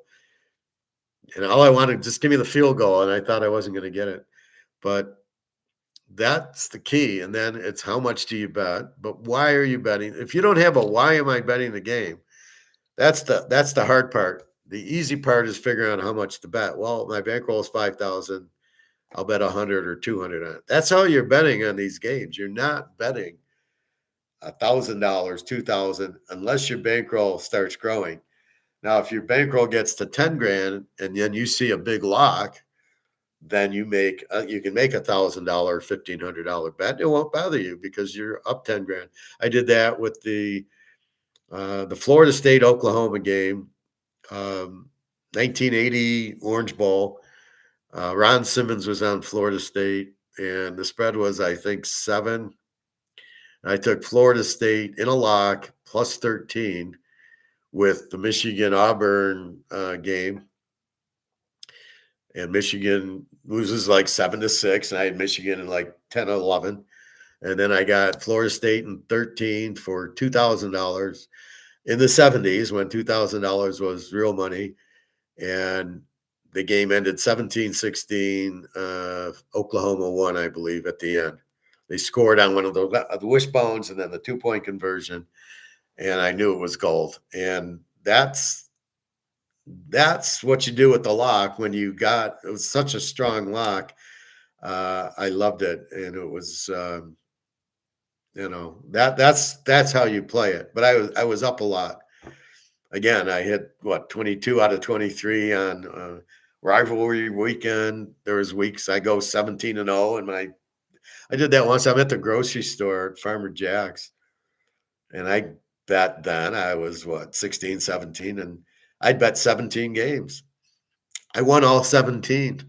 It was crazy. It was Purdue over Iowa was the big lock. Purdue had Mark Herman at quarterback, and Iowa had the whole team injured. And I checked the score, and the first score I see is Purdue 45-0 at half, and I'm laying 3 or 4 points. And I mean, it was crazy, but that's what you do. But none of the they're all like $100 bets back then. It was like everything was like 100, and then I would load up more on the lock, and that's what you learn. And then you're sort of, I went on volume. When you see my screen, my picks, and Ron can tell you, I'm putting a lot out there because I know if I put 10 games, I'm going to win at least 7 of them, right? I always have the couple of losers. You can't avoid it, but I'm going to bury you, so if I put 10 teasers out, I'm going to win 7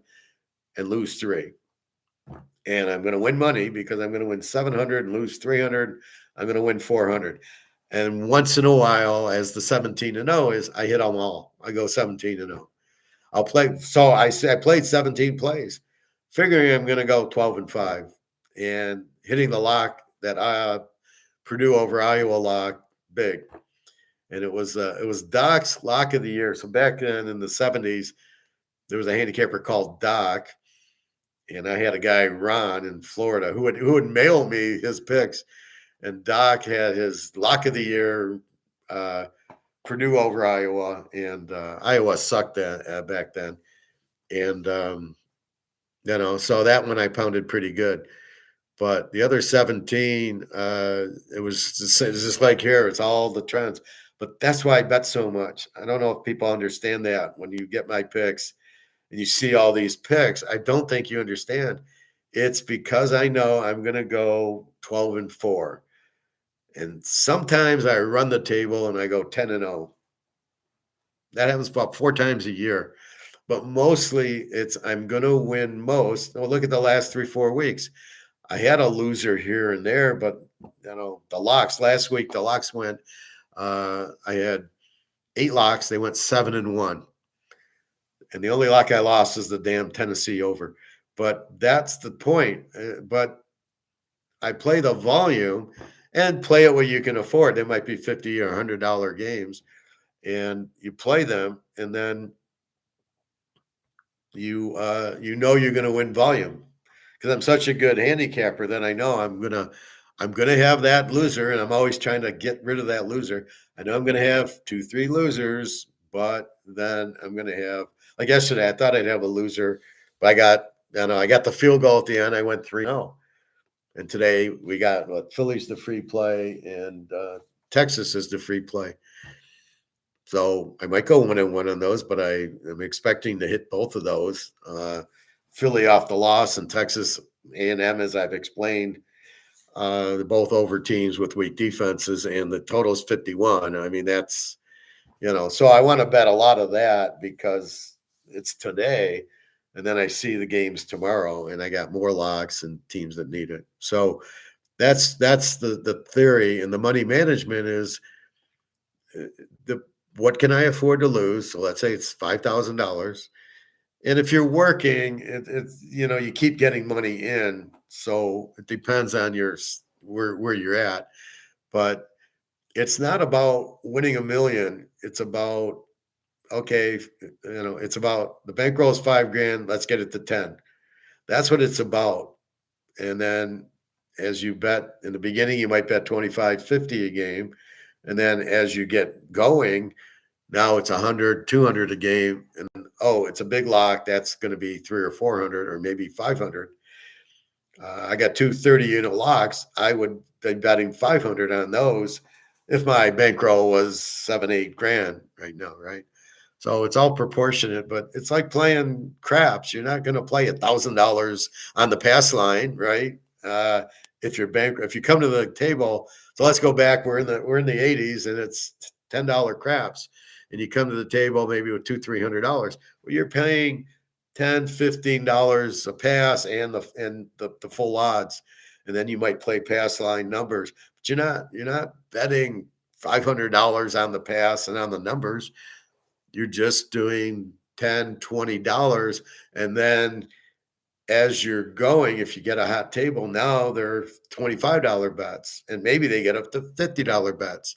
That's how you do it. As you win, you increase your bet, and that adds to your bankroll. So it's all based on bankroll, what you have and what you can afford to lose, and then you lose.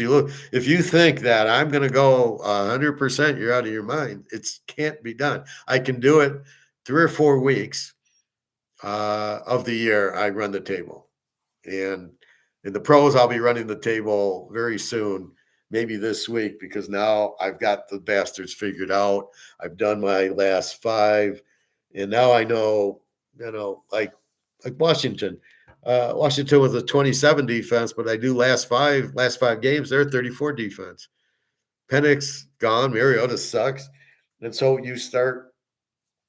now you've got a real good feel on it. So I would say in the next 3 or 4 weeks, I'll run the table twice in the pros. I'll do a 10-0. But I do a lot of games because I know I'm going to win most of them. I know I'm going to lose a few, but I know I'm going to win most. And the biggest thing I try to do is avoid the loser, which is very difficult. Sometimes it's the fumbles. Sometimes, it's usually the turnovers or the injuries that's why I lose. Anyway, like yesterday, the Green Bay game, I got the right injury. St. Thomas got hurt for the Lions, the receiver, And so that was good. I had Green Bay.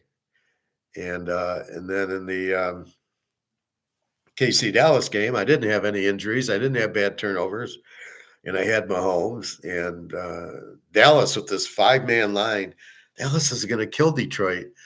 If they play this 5-man line against Detroit, Detroit won't be able to run the ball. Golf will have no time, and they don't have a defense. And Dallas how are they going to stop Pickens and CeeDee Lamb? Jesus Christ. Yeah, the Lions. Dallas should be a 7-point favorite in the game. I guarantee you Detroit will be favored at home, but Dallas should be favored. And that's what I pick up. I pick up Dallas made some trades for some defensive players, and all of a sudden they're playing much better defensively than they've been, and they're a good offense. So now I've adjusted to the new Dallas, and I've adjusted to the new Detroit, which basically sucks defensively. They all love the defensive coordinator. I'm trying to wonder why. I mean, the defense isn't any good. And so you end up figuring out the teams, and now the lines aren't. Vegas can't figure out the lines because they take the analytics or the algorithm looks at the whole year. They're not looking at last 5. So as the teams change, Vegas is slow to change. And anyway, that's the key to it. And you look at the games like that, and now you've learned the teams better, and it's much easier. But that's why I play a lot of games. The strategy. So if you're playing my picks, you know, depending on the size of your bankroll, you got to be, $5,000 bankroll. You're probably playing $50, $75 a game. And then I rank them for you: 11 units, 15 units, 20 units, whatever. You know, so they go from maybe 50. Oh, it's a big 20, 25 unit lock. I'll play 200 on it.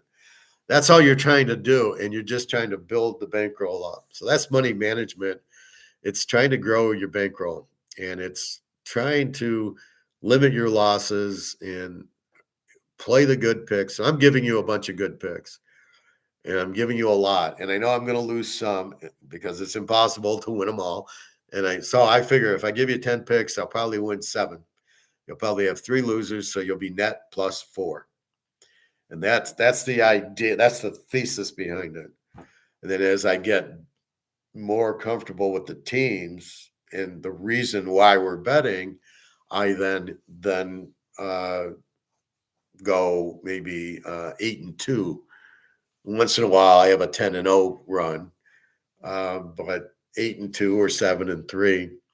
And the bigger games, I start winning because now I'm not getting fooled by games that I get fooled by before. So like this Texas game, I'm not going to be fooled by it. Where, Texas has a good defense, and then you start monitoring the games and you see, well, wait a minute, they Mississippi State put up 35 on them. Oh shit, Georgia put up 35 on them.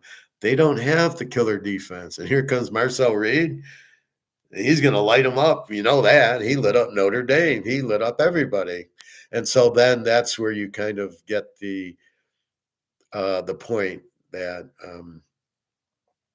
Texas has changed. They're not an under, they're an over. A&M, we know, is an over. And that's what leads you to it. And but Vegas, why is this game 51? Because they're looking at Texas for the whole year. Texas is A&M's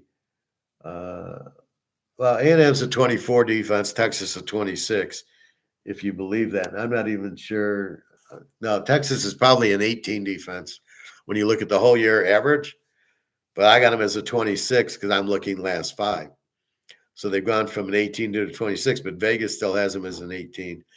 And that's why it's the free play. And that's why it's a lock, because we know the bullshit 18 defense is not real. It's 26.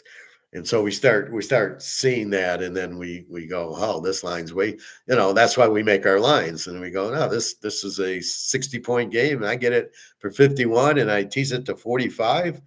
Hell yes, this is free and a lock. I can't believe it hasn't moved. Well, it moved to 52.5.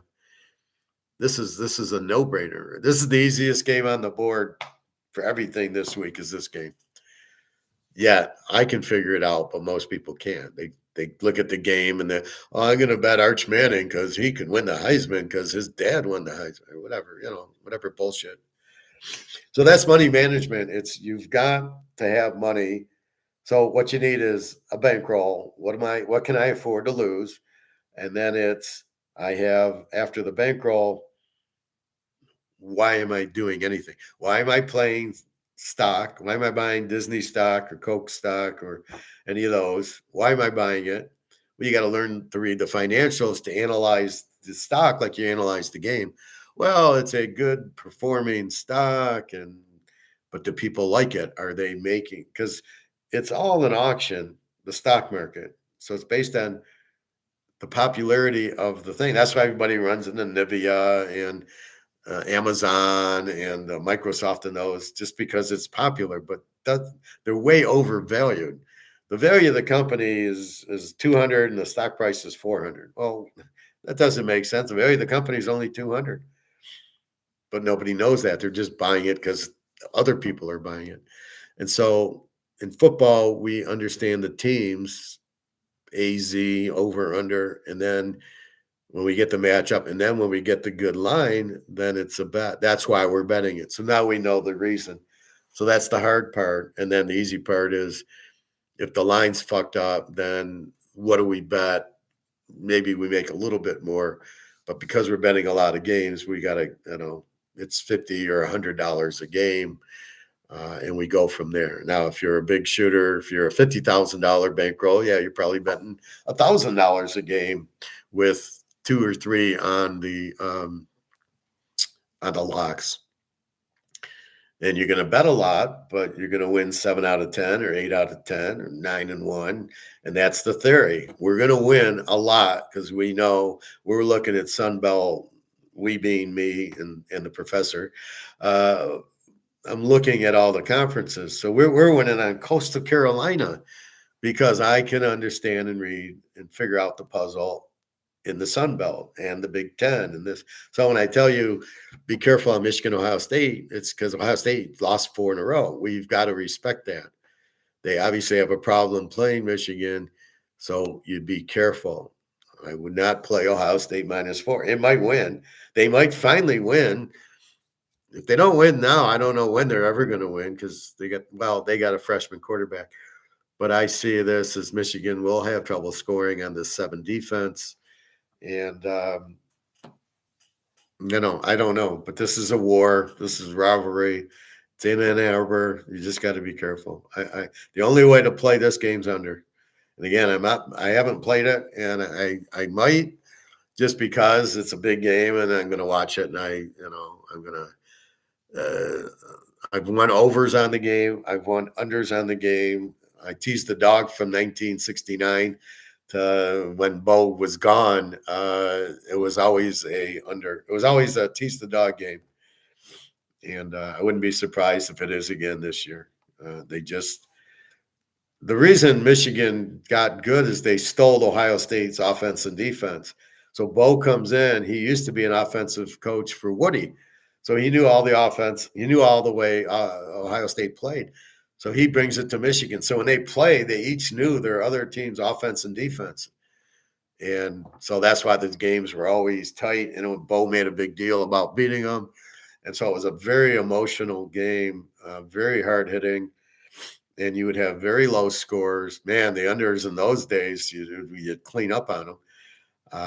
The 10-10 tie, the 14-11 game, the 12-10 game.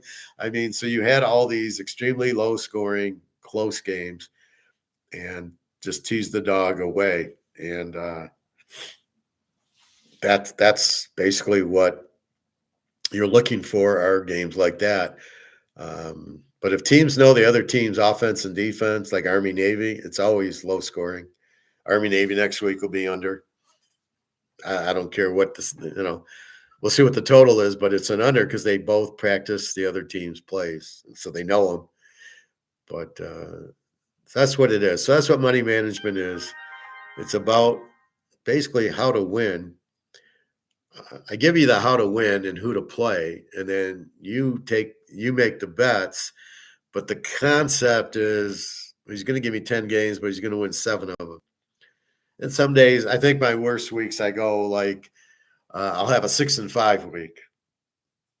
That's the worst weeks. But normally I'm 8-2. That's why I say 75% because I go. If I give you 10 games, I'm winning 7 of them, right?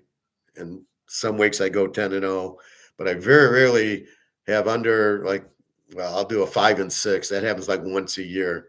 So generally it's 7-3, 8-2, and sometimes it's more than 10 games, but the percentage is much higher. And that's the key, and that's why I win so much is because I understand what that is.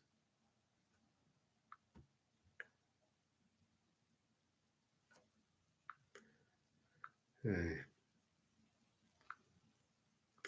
I got this text Spectrum Network upgrade scheduled from 11:30 to 12:04. Your service and access to the line with Spectrum Voice will be temporarily interrupted during 8 to 10-hour work windows. Now, I don't use Spectrum for I do use the internet, so I don't know if I will be able to be on unless I might be able to be on with my phone. So we'll see. That's not till Monday. So hopefully it won't do that. All right, so I'm going to show you.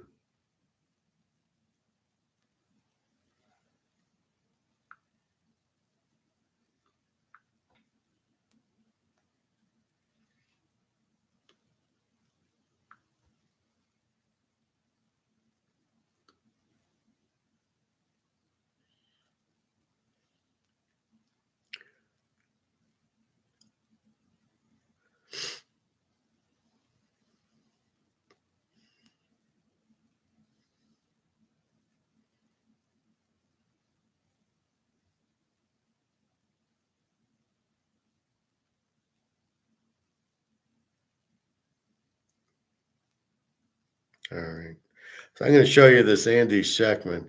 So here's Mark McGuire today. I've got to watch it, so I don't know. The Beijing Rat Trap, something on silver.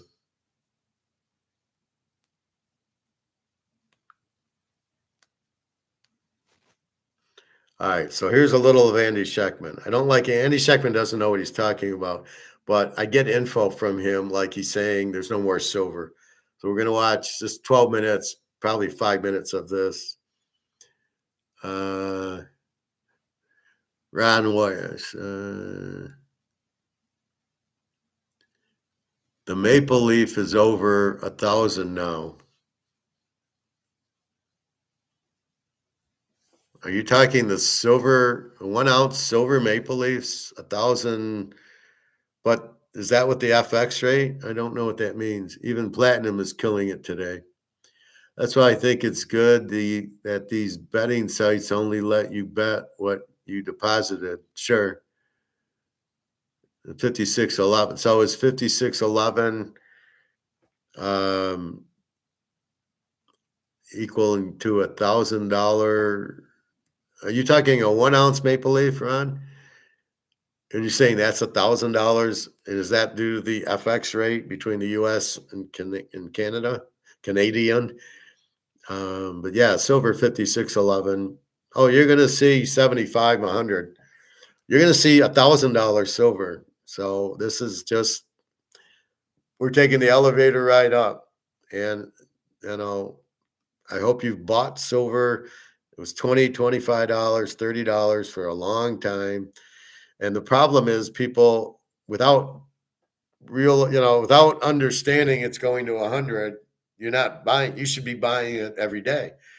It's fucking $25. And I kept saying it's $25 for a $500 ounce of silver.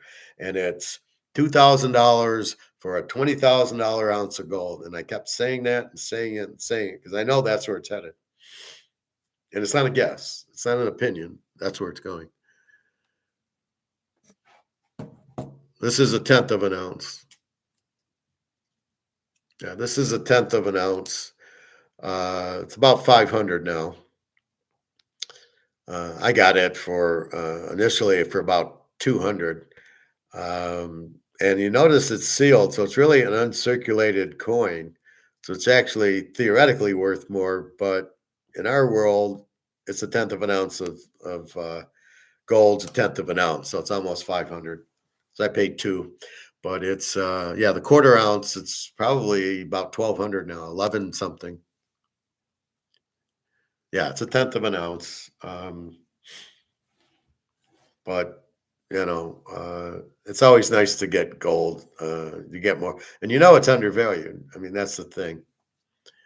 All right, Andy Scheckman. The world's first titanium nonstick pan. It's gonna blow your hair back. I'm Mike Pagale. Shirazu, Hunan province. Well, it accounts for 1/4 of China's silver production. It's known as the silver capital of China. They're basically all out of stock. India, as you mentioned, their largest precious metals refinery has ran out of silver stock for the first time in history. Again, this is massive demand for physical. You have at the same time London with the lowest amount of silver, the float that they've had in the history of the exchange, of 140-year-old exchange. They have less than 140 million ounces, yet they're trading 600 million ounces a day off that stash. What could possibly go wrong? There's between 1 and 2 billion ounces of contracts that could stand for delivery with only 140 million ounces available. At the same time right now, you have the U.S. government who just reclassified silver a critical mineral. At the same time, you have 19% lease rates in London, the highest it's ever been to my knowledge. So people who need to borrow silver to get whole, to cover a short position, they're paying 19% lease rates. And then there was SLV. What did I see on SLV? Backwardation. We're at $1.24 backwardation. It's been that way now for 19 straight days, meaning that the futures market right now is $1.24 behind the spot price, meaning that the traders don't want to roll forward their paper contracts. They don't trust the system right now. Give me the metal now. I don't care. When you go further out, you have the time value of money, the storage, the interest, everything. And it's supposed to be much higher. It's much lower. It's very rare in silver. It's very rare. And it signals that the traders want the metal now and they're willing to pay more for it today than out into the future, which is crazy. That's a very unusual, very, very bullish. So he doesn't understand that. It's because it's going up in price because the dollar is collapsing. So based on the inflation of the dollar being worthless, you have to go into gold and silver. And as you just said, the demand's huge. They've run out in China and they've run out in India. Well, what's going to happen to the price? So that's why people are buying it, because they know they don't want to be in paper contracts and these options and all this bullshit, because it's not physical. You want to be in physical and just watch it go up, watch the actual physical prices go. And that's what China and Russia are doing by having these physical prices in the exchange and rushing it up. That's what's happening. Everybody wants it physical. So maybe we should start stacking silver bars. Yeah. I mean, I have some 5 and 10 ounce bars.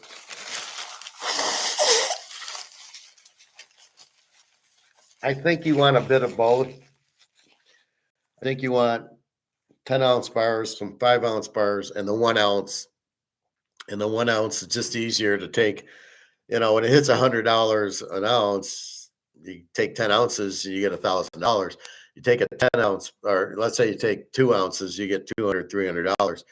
When the 10 ounce bar, hits 100, it's $1,000. Now the problem's going to be that the dollar is losing value. So you get $1,000 with the 10 ounces. Well, what's the dollar going to buy? And that's the problem. The dollar won't be as strong, so it won't help you. But at least you have something worth 1,000, and eventually the dollar goes away, and you're just going to use the silver like we're back in Rome on the Appian Way. Here's an ounce of silver, and I get this, buy a refrigerator, buy a lot of food, and get change back. Then they'll start using silver at the grocery stores. They'll have to price it in silver. Once the dollar goes away, at this point, the dollar will stay. It'll lose value, but then it becomes a market issue. Well, if I put steaks out for $20, I won't get any. So if I can't get any, then nobody will buy it. So I gotta find where I can do that and buy it at the same time, and that's the key. All right, that's Polish thing.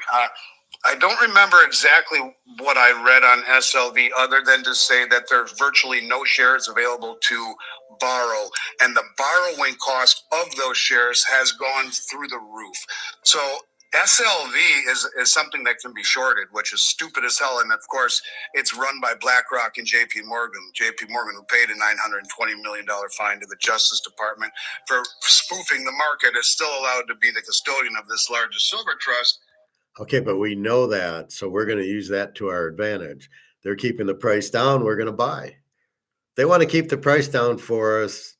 We'll buy it, but we know in the long run the price is going to 1,000. So if we can get it for $54 because they're keeping the price down, fine. That's perfectly fine for us. We understand the game, so we let them manipulate the market, keep the price down.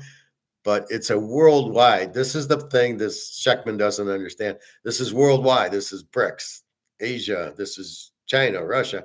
This is not U.S. only price fixing. This is the whole world watching the price fix, buying it, and then they're going to let the price zoom.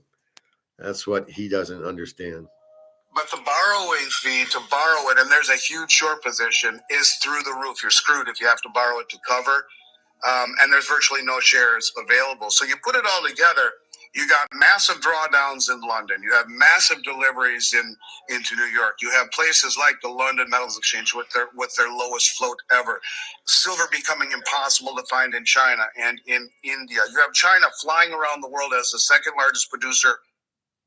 Collectors, it's the end of an era at the San Francisco Mint. Earlier this year, you have China flying around the world as the second largest producer in the world of silver, buying up all the doré bars from the miners directly. Those are crudely refined bars that before they get sent to the refineries, and the concentrate, which is a sludge byproduct, shipping it back to China and refining it themselves. So you're buying silver miners or gold miners.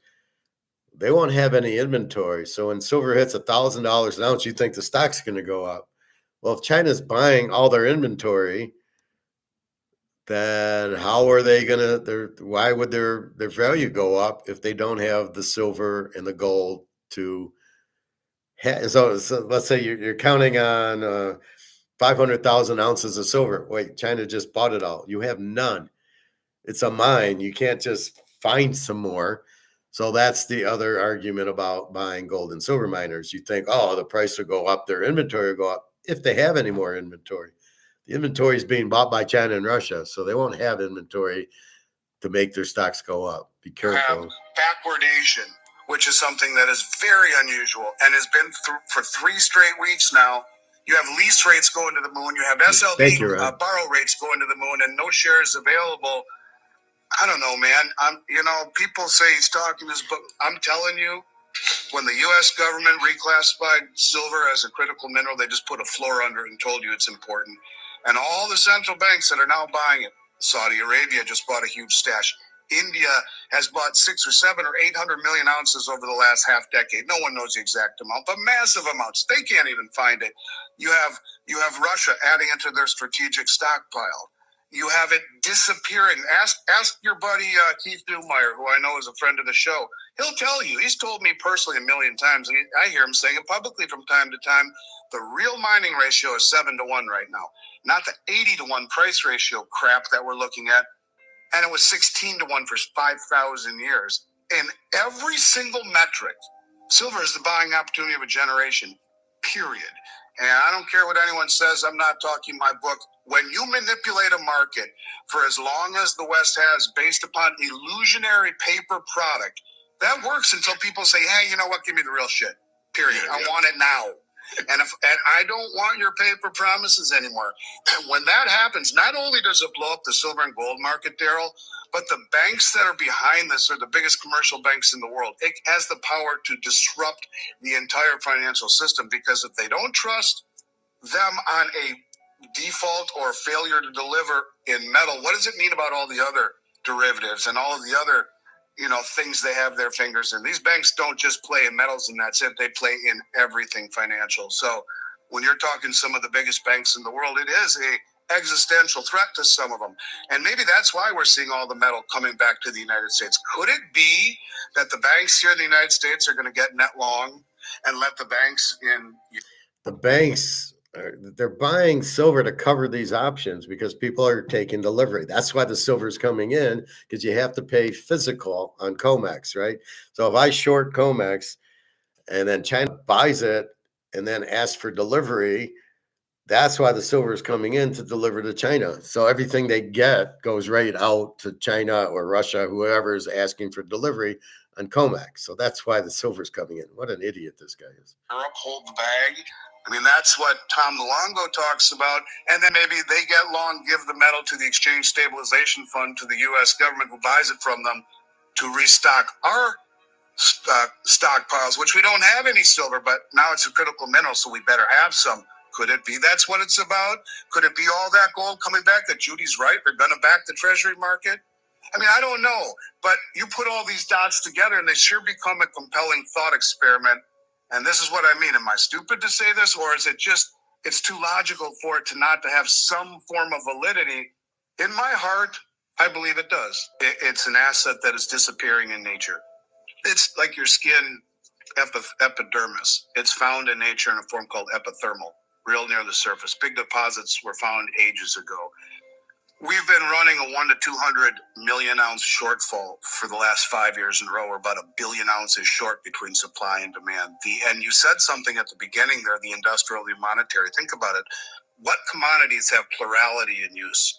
Monetary, industrial, military, all of the things that silver is needed for. AI for the batteries, AI for the computers, the batteries for cars, for whatever, solar panels and photovoltaic, and all of these things. There's massive amounts of silver used in all the high-tech military equipment, and its monetary rebirth, renaissance that we've seen. It's rare, it's depleting, and its uses are increasing. So I don't think you get rid of all of it, but one thing that you could do when you look at silver, and you mentioned keeping your gold, the ratio that we see right now, let's see, what is the ratio as we speak? It's roughly about 82 and a half to 1. It's averaged 16 to 1 for 5,000 years. It's 7 to 1 right now in reality. And how is it priced? By COMEX. It's option priced. You're not going to get 7 to 1 in an option price, but when we go to a physical world, it will be 7 to 1. So when gold hits 7,000, silver will be 1,000. When it hits 14, silver will be 2,000. That's 7 to 1. And that's where we're headed, but not until we get a physical market, because COMEX is price fixing silver, but gold they can't price fix. Very simple thing, but he doesn't get it. It's just crazy. 150 years since the Industrial Revolution, because silver's role as money and gold's role as money and silver's role in industrial uses. And then since the banks in the West, the 8 Western banks who for years have had the largest concentrated short position of any commodity ever traded on COMEX and silver. Now, why the hell would 8 banks hold the price of silver down like this? Because silver is far more important than we are all led to believe. It is critical that the U.S. government just admitted it, right? And so they haven't been holding it down to keep the price down. They've been holding it down to keep the price down so analysts and other countries and everyone else wouldn't notice it as being as critical as it is to make high-tech weapons. That's bullshit. They're keeping the price down because they want to buy it. It's very simple logic, right?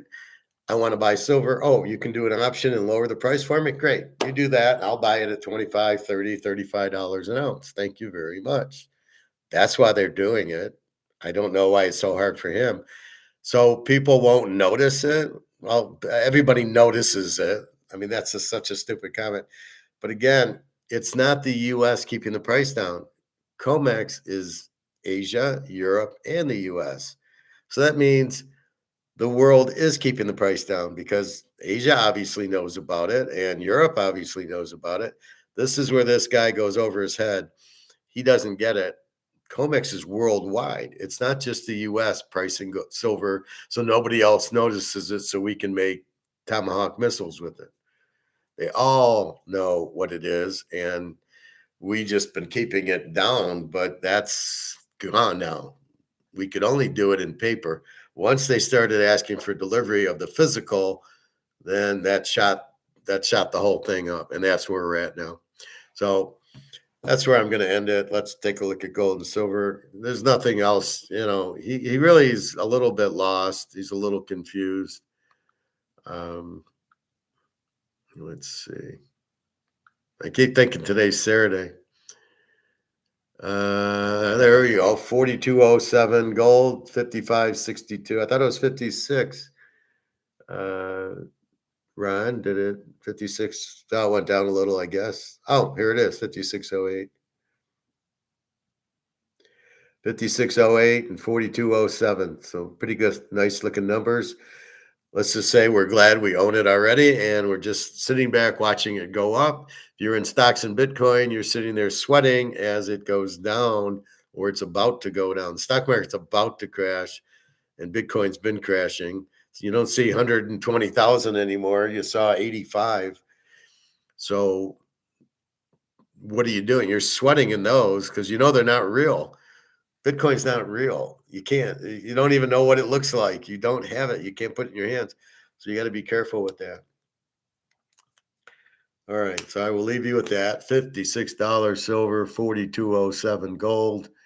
We're past the 10 o'clock drop. We're past the noon drop. So the market will close at 5:15 today. And China gets it Sunday evening. So now is the time. If you want to buy, you can buy 5-10 ounce bars, Ron, if you have it. Well, 10 ounce will be, $560, versus what it used to be was $300. I bought a lot at $250, $300. So now it's just sit back, and this is sort of our jobs, right? This is increasing our bankroll, right? We're winning. We bet on gold and silver, and we knew it was a lock, and we bet it, and we're just watching it go up. We bought gold at 1,800. It's now 4,200. Our bankroll has expanded. We bought silver at 20, 25, and now it's at 56. Our bankroll is increasing, and it's a lock, and the bankroll is going to keep increasing, and it's going to increase and increase and increase and increase. That's what's happening, and that's the point. So that's good, but this is not profit taking. This is not, you don't sell any of it unless you have an expense or you want to go on a vacation. You want to go to Hawaii, it's $2,000. I'll sell a half an ounce of gold to do it. Okay. If you got 100 ounces, we'll just keep it simple. You have 100 ounces, you got 90 that you're never touching. You have 10 of which you really don't want to play with. Maybe a couple of ounces you want to play with, right? Like I said, vacations, or you have a bill or school or something that you have to pay with. You will lose your job. Unfortunately, the market's fucked. But you're fine with the gold and silver. Will pay all your expenses much better than stocks will. Stocks will crash. Then it's really going to shit hits the fan, because then nobody will be working. So nobody will be getting money in, and then they can't spend it. So that's why the stock market will crash once that happens. And everybody will pull their money out, but people will need their money. So what's going to happen? You're going to notice some funny things. People will pull their money because they'll have to pay their bills. So if you're in the stock market, you sell 50 shares of Disney or Amazon or whatever. If you're in Bitcoin, you sell if it's, let's say 80,000, you sell $10,000 worth of Bitcoin, and then you have that money. The money keeps becoming worthless, so you're going to need more money to go to the grocery store as costs go up. So when we hit hyperinflation, what'll happen is you'll go to the store to buy the food before the price goes up. So you want to buy tuna. I'm going to buy 20 cans at $2 before it goes to $5. and you can't really do anything with gas, although you'd probably want to. You can't store the gas, right? But uh, maybe you want to buy a winter coat or a hat. You buy it now before the price goes up. However, the store is also going to have a problem because they're going to have inventory that they can't sell because the price is too high. So they will lower their inventory, the prices to get buyers. There'll just be far fewer buyers. The stock market will crash because people will need the money. And gold and silver will go to the moon because as they realize the dollar's worthless, your only option's gold and silver, not Bitcoin and stable coin. Only idiots would be in that. Pardon my French, but they have no value. They're not backed by anything, Bitcoin and stablecoin, and they're priced in dollars. Well, if the dollar is zero, so is Bitcoin and stablecoin. So why do you want to be in anything in dollars? Again, it's the Titanic. Why do I want to be on the Titanic? Oh, well, it's Bitcoin. You're on the third. You're on the third floor of the third deck or the fourth deck. Yeah, it's still going to go under. I still don't want to be on the boat. So you got to think of Bitcoin and stocks and real estate trust and stablecoin as being on the boat. It's all you're on the boat. And there's the lifeboat is gold and silver. So the goal of this game is to get onto the lifeboat, the gold and silver, and get out of all the things on the boat, the Bitcoin, the stablecoin, the stocks, the bonds. You got to get off the boat. And don't think it's not going to happen. It's happening. What do you think's going on? Why do you think we have all these wars? So I showed you the thing on Hitler, and what it's over 5632. And what did I show you with all the things on for Hitler was he went to war because he had to, because the bonds he used to get the money to build the tanks and planes and everything, he had to pay. It came due in fact, they were like bonds. They came due in 1939. And so he went to war to steal gold and silver from the central banks of Poland and Czechoslovakia and all these other countries. That's why he went to war. He was broke. And he went to so many different countries to steal their gold and silver. He'd go into the central bank and steal it. That was his point. That's how the gold ended up in New York, was like France and some of these countries saw what the Nazis were doing and shipped it to New York thinking it's safe. And that because Hitler's going to steal it, right? Because his army's coming to take it. It's like the mafia on steroids. So that was why people sent their money to New York. What they didn't realize is Hitler was right outside of New York in the harbor. He had boats and subs there ready to attack, but it never got to that point. But he was right outside New York, going to come to the Federal Reserve and going to steal the gold and silver here. That was his plan. So it was all about gold and silver for Hitler. It was all about him being broke. And then you see us in all these wars. It's because we're broke. We're trying to steal the oil and gold in Venezuela, in the Middle East, in Ukraine. We're trying to steal the oil and minerals, but Russia won't let us have it. And that's really what it's about. It's always about money. It's always about money. And anyway, so I think that's it. So you got Philadelphia today's free play. Philly -1 against the Bears after a loss at home, and they're a very strong home favorite. They're 19-4 as a home favorite. So we have fundamentally they play well at home. The Bears, we know, aren't an 8-3 team against good teams. They're outmatched. So we got Philly there. We got the Texas Tech, Texas A&M. If they were playing Texas Tech, I would never bet the game over. I would bet Tech if they were the dog, but Texas Tech's better than both A&M and Texas. So you have the over in the A&M Texas game. That's your free play. So you can play those two. In a teaser, you can buy the locks and play. You got 8 locks. You got 5. You got 10 locks minus the Cincinnati over yesterday. So you got 9 locks left. So you can play a 9-team teaser or just pick up, a couple other games and make those. On my 10-team teaser, I did not play Michigan, Ohio State. I didn't want to get ruined in the teaser. I want to stick with, let's go against the Z teams. Let's go there. Now, my card's pretty full, but I think I'm still going to have, I think I played this one game.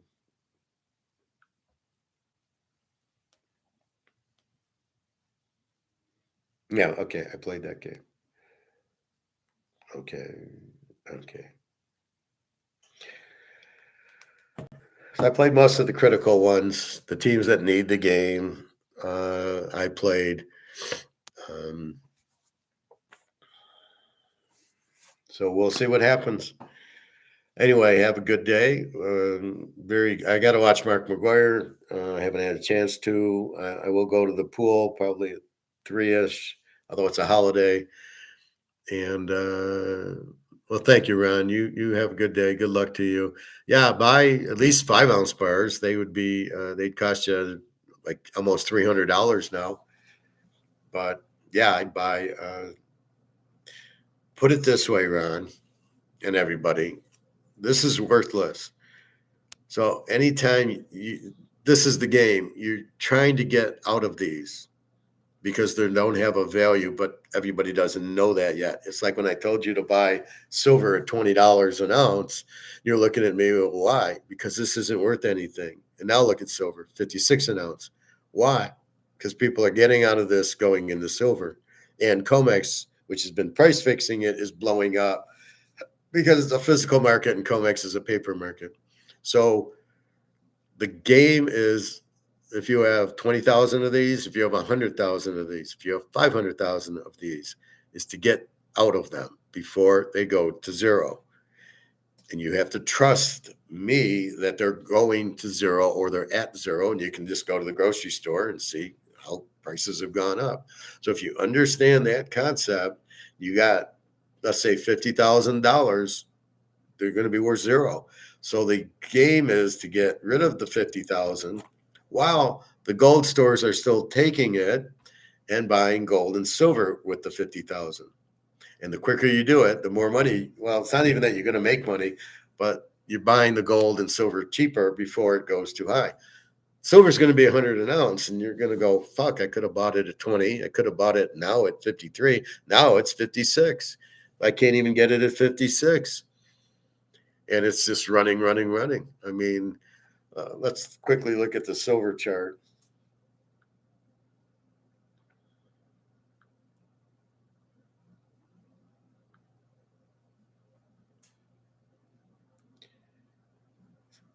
So gold's 42.11.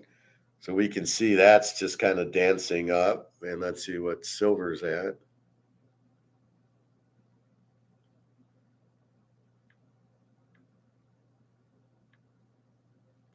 So look at silver. It did the same chart. Okay. But look at what's happening. A little down at 4:30, 5 o'clock in the morning. And then from about 10 o'clock, about 9 o'clock, it's just been 53.83, 54, 55, and now 56.30. I don't know how it's up 290 when it's up, I guess 50, call it 54 to 56. Yeah. Okay. So it's up $3. I don't know why silver doesn't move $10, $20 like gold does, right? Like, so silver's up 291 today, but gold's up $55 today, right? So why isn't silver move $55? I think it will eventually. So anyway, you can see it at 56. How long is it going to be before it's 75? And there's not a lot, 56.26, and there's not a lot of who's selling. Everybody wants it. They're starting to realize it. So the game is Rumpelstiltskin. If I have dollars, I get out of them. I pay my bills with them. I don't want to buy a bunch of gold and silver and have to sell it to get dollars to pay rent or to pay food. So I keep enough money to pay your monthly rent and food. And then the rest, I then buy gold and silver with, as A, it's still cheap, and B, before they run out and the store can't get any. So I'm going to run to my store and see if they have any and what's going on there. They haven't had gold the last few times I went, but I don't go as often because I'm not really buying. I'm basically retired from reality except for doing this. which is my passion more than a job. This is fun, and I enjoy that we can talk it. I mean, Ron, where are you going to talk this? I mean, all you guys, you can't. You go out into the real world, you go to the club, and you're in the hot tub or on the bike, or where are you going to talk? You start talking to your kids, or you start talking to your siblings, your brothers and sisters, and they don't understand it. They don't want to talk about it. My brother, I can't talk to him about this. I don't talk to him about anything, but at the time I can't. So you really can't talk to people about it. So this gives us a nice avenue to ask these questions and have people that are into this, that realize this is where you got to be. So again, it's just go buy as much as you can, Ron. 10 ounce, 20, 5 ounce, 10 ounce. I have 2 ounce maple leaves. The guy had a tube of maple leaves. They were all 2 ounce. So I kept thinking I was buying 5, but I was buying 10. So they're real pretty, and they're a lot thicker. So I'm like, oh, this is cool. And otherwise, yeah, I have the 10 ounce and the 5 ounce. And they're not barter. You don't barter with money. You like if I went to barbecue, he will take an ounce of gold silver. Now it's $56. So I can get a lot of ribs for 1 ounce of silver. I don't want to give it to him because I know the price is going up. So I give him at the time a $30 ounce of silver when it's going to be $100 ounce. So I don't want to sell them now, but they will take it. But that's not barter. You're giving them money for the food. That's the normal. The barter is if I take in Roberto Clemente card and it's worth $10,000 and I barter it for a car or something. That's the thing. So yes, I was asked about the repo market in cars, and I said, well, nobody, people can't. Things are too expensive. And so I said, yeah, people won't be able to pay their cars down or their houses. So you're going to start seeing the bank failures because the banks run on, I give them 10,000 and they give me 1% interest. And then they loan out the 10,000 at 8% for a house or a car. So they're expecting to get the money in, and then they give me my share, and then they take their little operating expense and the buildings and everything else with the money they get. But if people stop paying them, that's why like Lehman Brothers went out. If you stop paying the mortgage, they have no money coming in. They're a bank. That's how they get money coming in, by loaning it out. That's how a bank works. If the loans are bad, people say, hey, I can't do it. They don't want the house. They don't want the car. They're banks. They want to get the interest. They can't pay the real estate trust. So everybody gets fucked there and the banks go out. And that's what's about to happen, is because people won't be able to pay their mortgages. They won't be able to pay the cars. So the question is, well, where are they going to put the cars? I said in the desert. They'll just line them up there. I've seen videos where there's like 1 million cars in these lots and they can't sell them. Now, what should happen is they should lower the price. If I'm Ford and I got 50,000 cars I can't sell, yeah, that I'm gonna put them on sale for like $1,000 to move them, because my cost and keeping them there and the insurance and the maintenance is probably very high. So I'm losing money by having cars sit in a lot, and therefore I might as well get whatever I can. And I know if I drop the price, I'll make sales. But again, you got to meet market, right? And so I said I don't know. I assume a desert, but these people won't be able to afford it. It's 2007, 8 all over again. But the big secret is that this is worthless. So whatever you make on your stocks, on your Bitcoin, on anything, it's worthless. This is worthless. So if you do not transfer it into gold and silver, you're fucked. Well, I got $500,000 and they're worth nothing. And that's the part people don't and can't relate to. Well, it's money. No, it's money. It's worthless money. It's not backed by anything. Just like a Bitcoin and a stable coin and a dollar, it's not backed by anything, so it has no value. That's why we go to gold and silver, because they create the value. If the dollar is backed by gold, which is what BRICS is doing, the dollar has value because there's confidence that they have the gold, and that the gold, if I need to, I can trade 100 rubles for 100 rubles worth of gold. And that's what makes the value of the dollar, is because gold you can't print. Now, what the US should have done in 71, instead of getting off of it, is raise the value of it. Let's make gold $1,000 an ounce. And then we'll have money to go to Vietnam and do the war and do the social programs and spend all this money we don't have. Fiat allows you to spend more money than you have if you're the government. But gold restricts you. You can only have this much money, which is perfect because it keeps the value of the money. They don't understand that. So they all are a bunch of scammers and crooks in the government. It's very corrupt, and they all want the money, but they don't realize the money's worthless. I can't wait for the look on Warren Buffett's face when he's got $50 billion or whatever, and then he realizes it's not worth anything, and he poo-poos gold and silver. So guy's a fucking idiot. So just understand that. That's really the point, is there is no value in the dollar or the Bitcoin because they're not backing it by anything. Well, Bitcoin, I have an issue. I don't even know what it looks like because it's not real. You cannot have digital money like you cannot have digital food. You can't have a digital steak. Oh, I bought a digital steak for $1. Well, try to eat it. I don't know where can I find it? That's the problem with digital. Digital works for the internet. Digital does not work for money or food or clothes or paintings or any of that stuff. You need the real McCoy. And that's what people, they get hung up onto this digital AI crap, and they don't realize it's really worthless. So they can't understand it. Anyway, that's it. So good luck in football today. Go Philly, go Texas over, and then that's it. And then we'll take a look tomorrow at college, what happened, and then what's going on tomorrow. A lot of big games tomorrow, a lot of locks, 5 locks. They just come out at me. I go, yeah, that's going to happen. That's going to happen. Yep.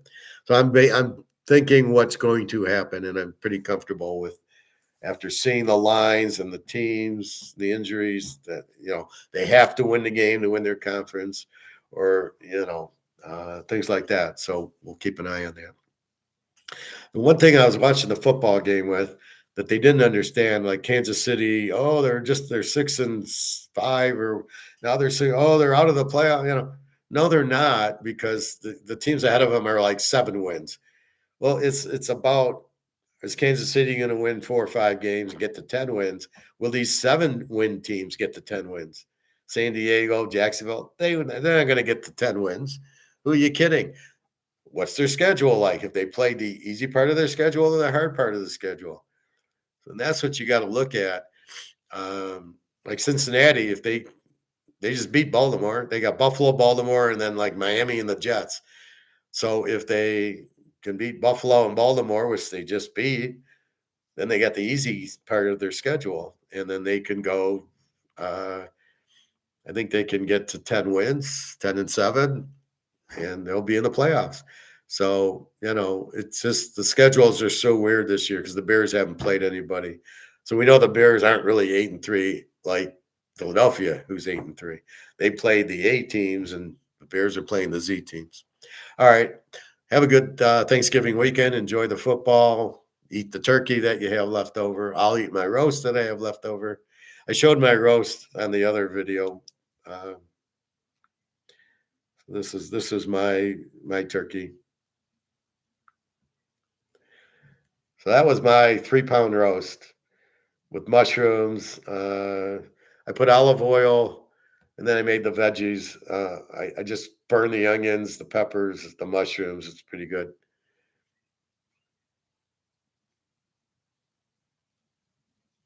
And that was before. So I gave Daria the before and after.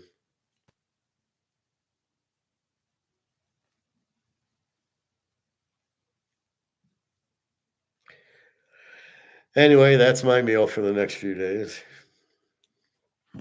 So I'll keep you posted on Ohio State, Michigan tomorrow. If it's raining, If it's cold and windy, I'll let you know, and we'll bet it under if it's cold and windy.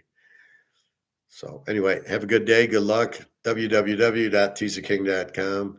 Again, 5 locks, 230 unit locks this weekend. All right. Take care, everybody. Have a good day. Enjoy.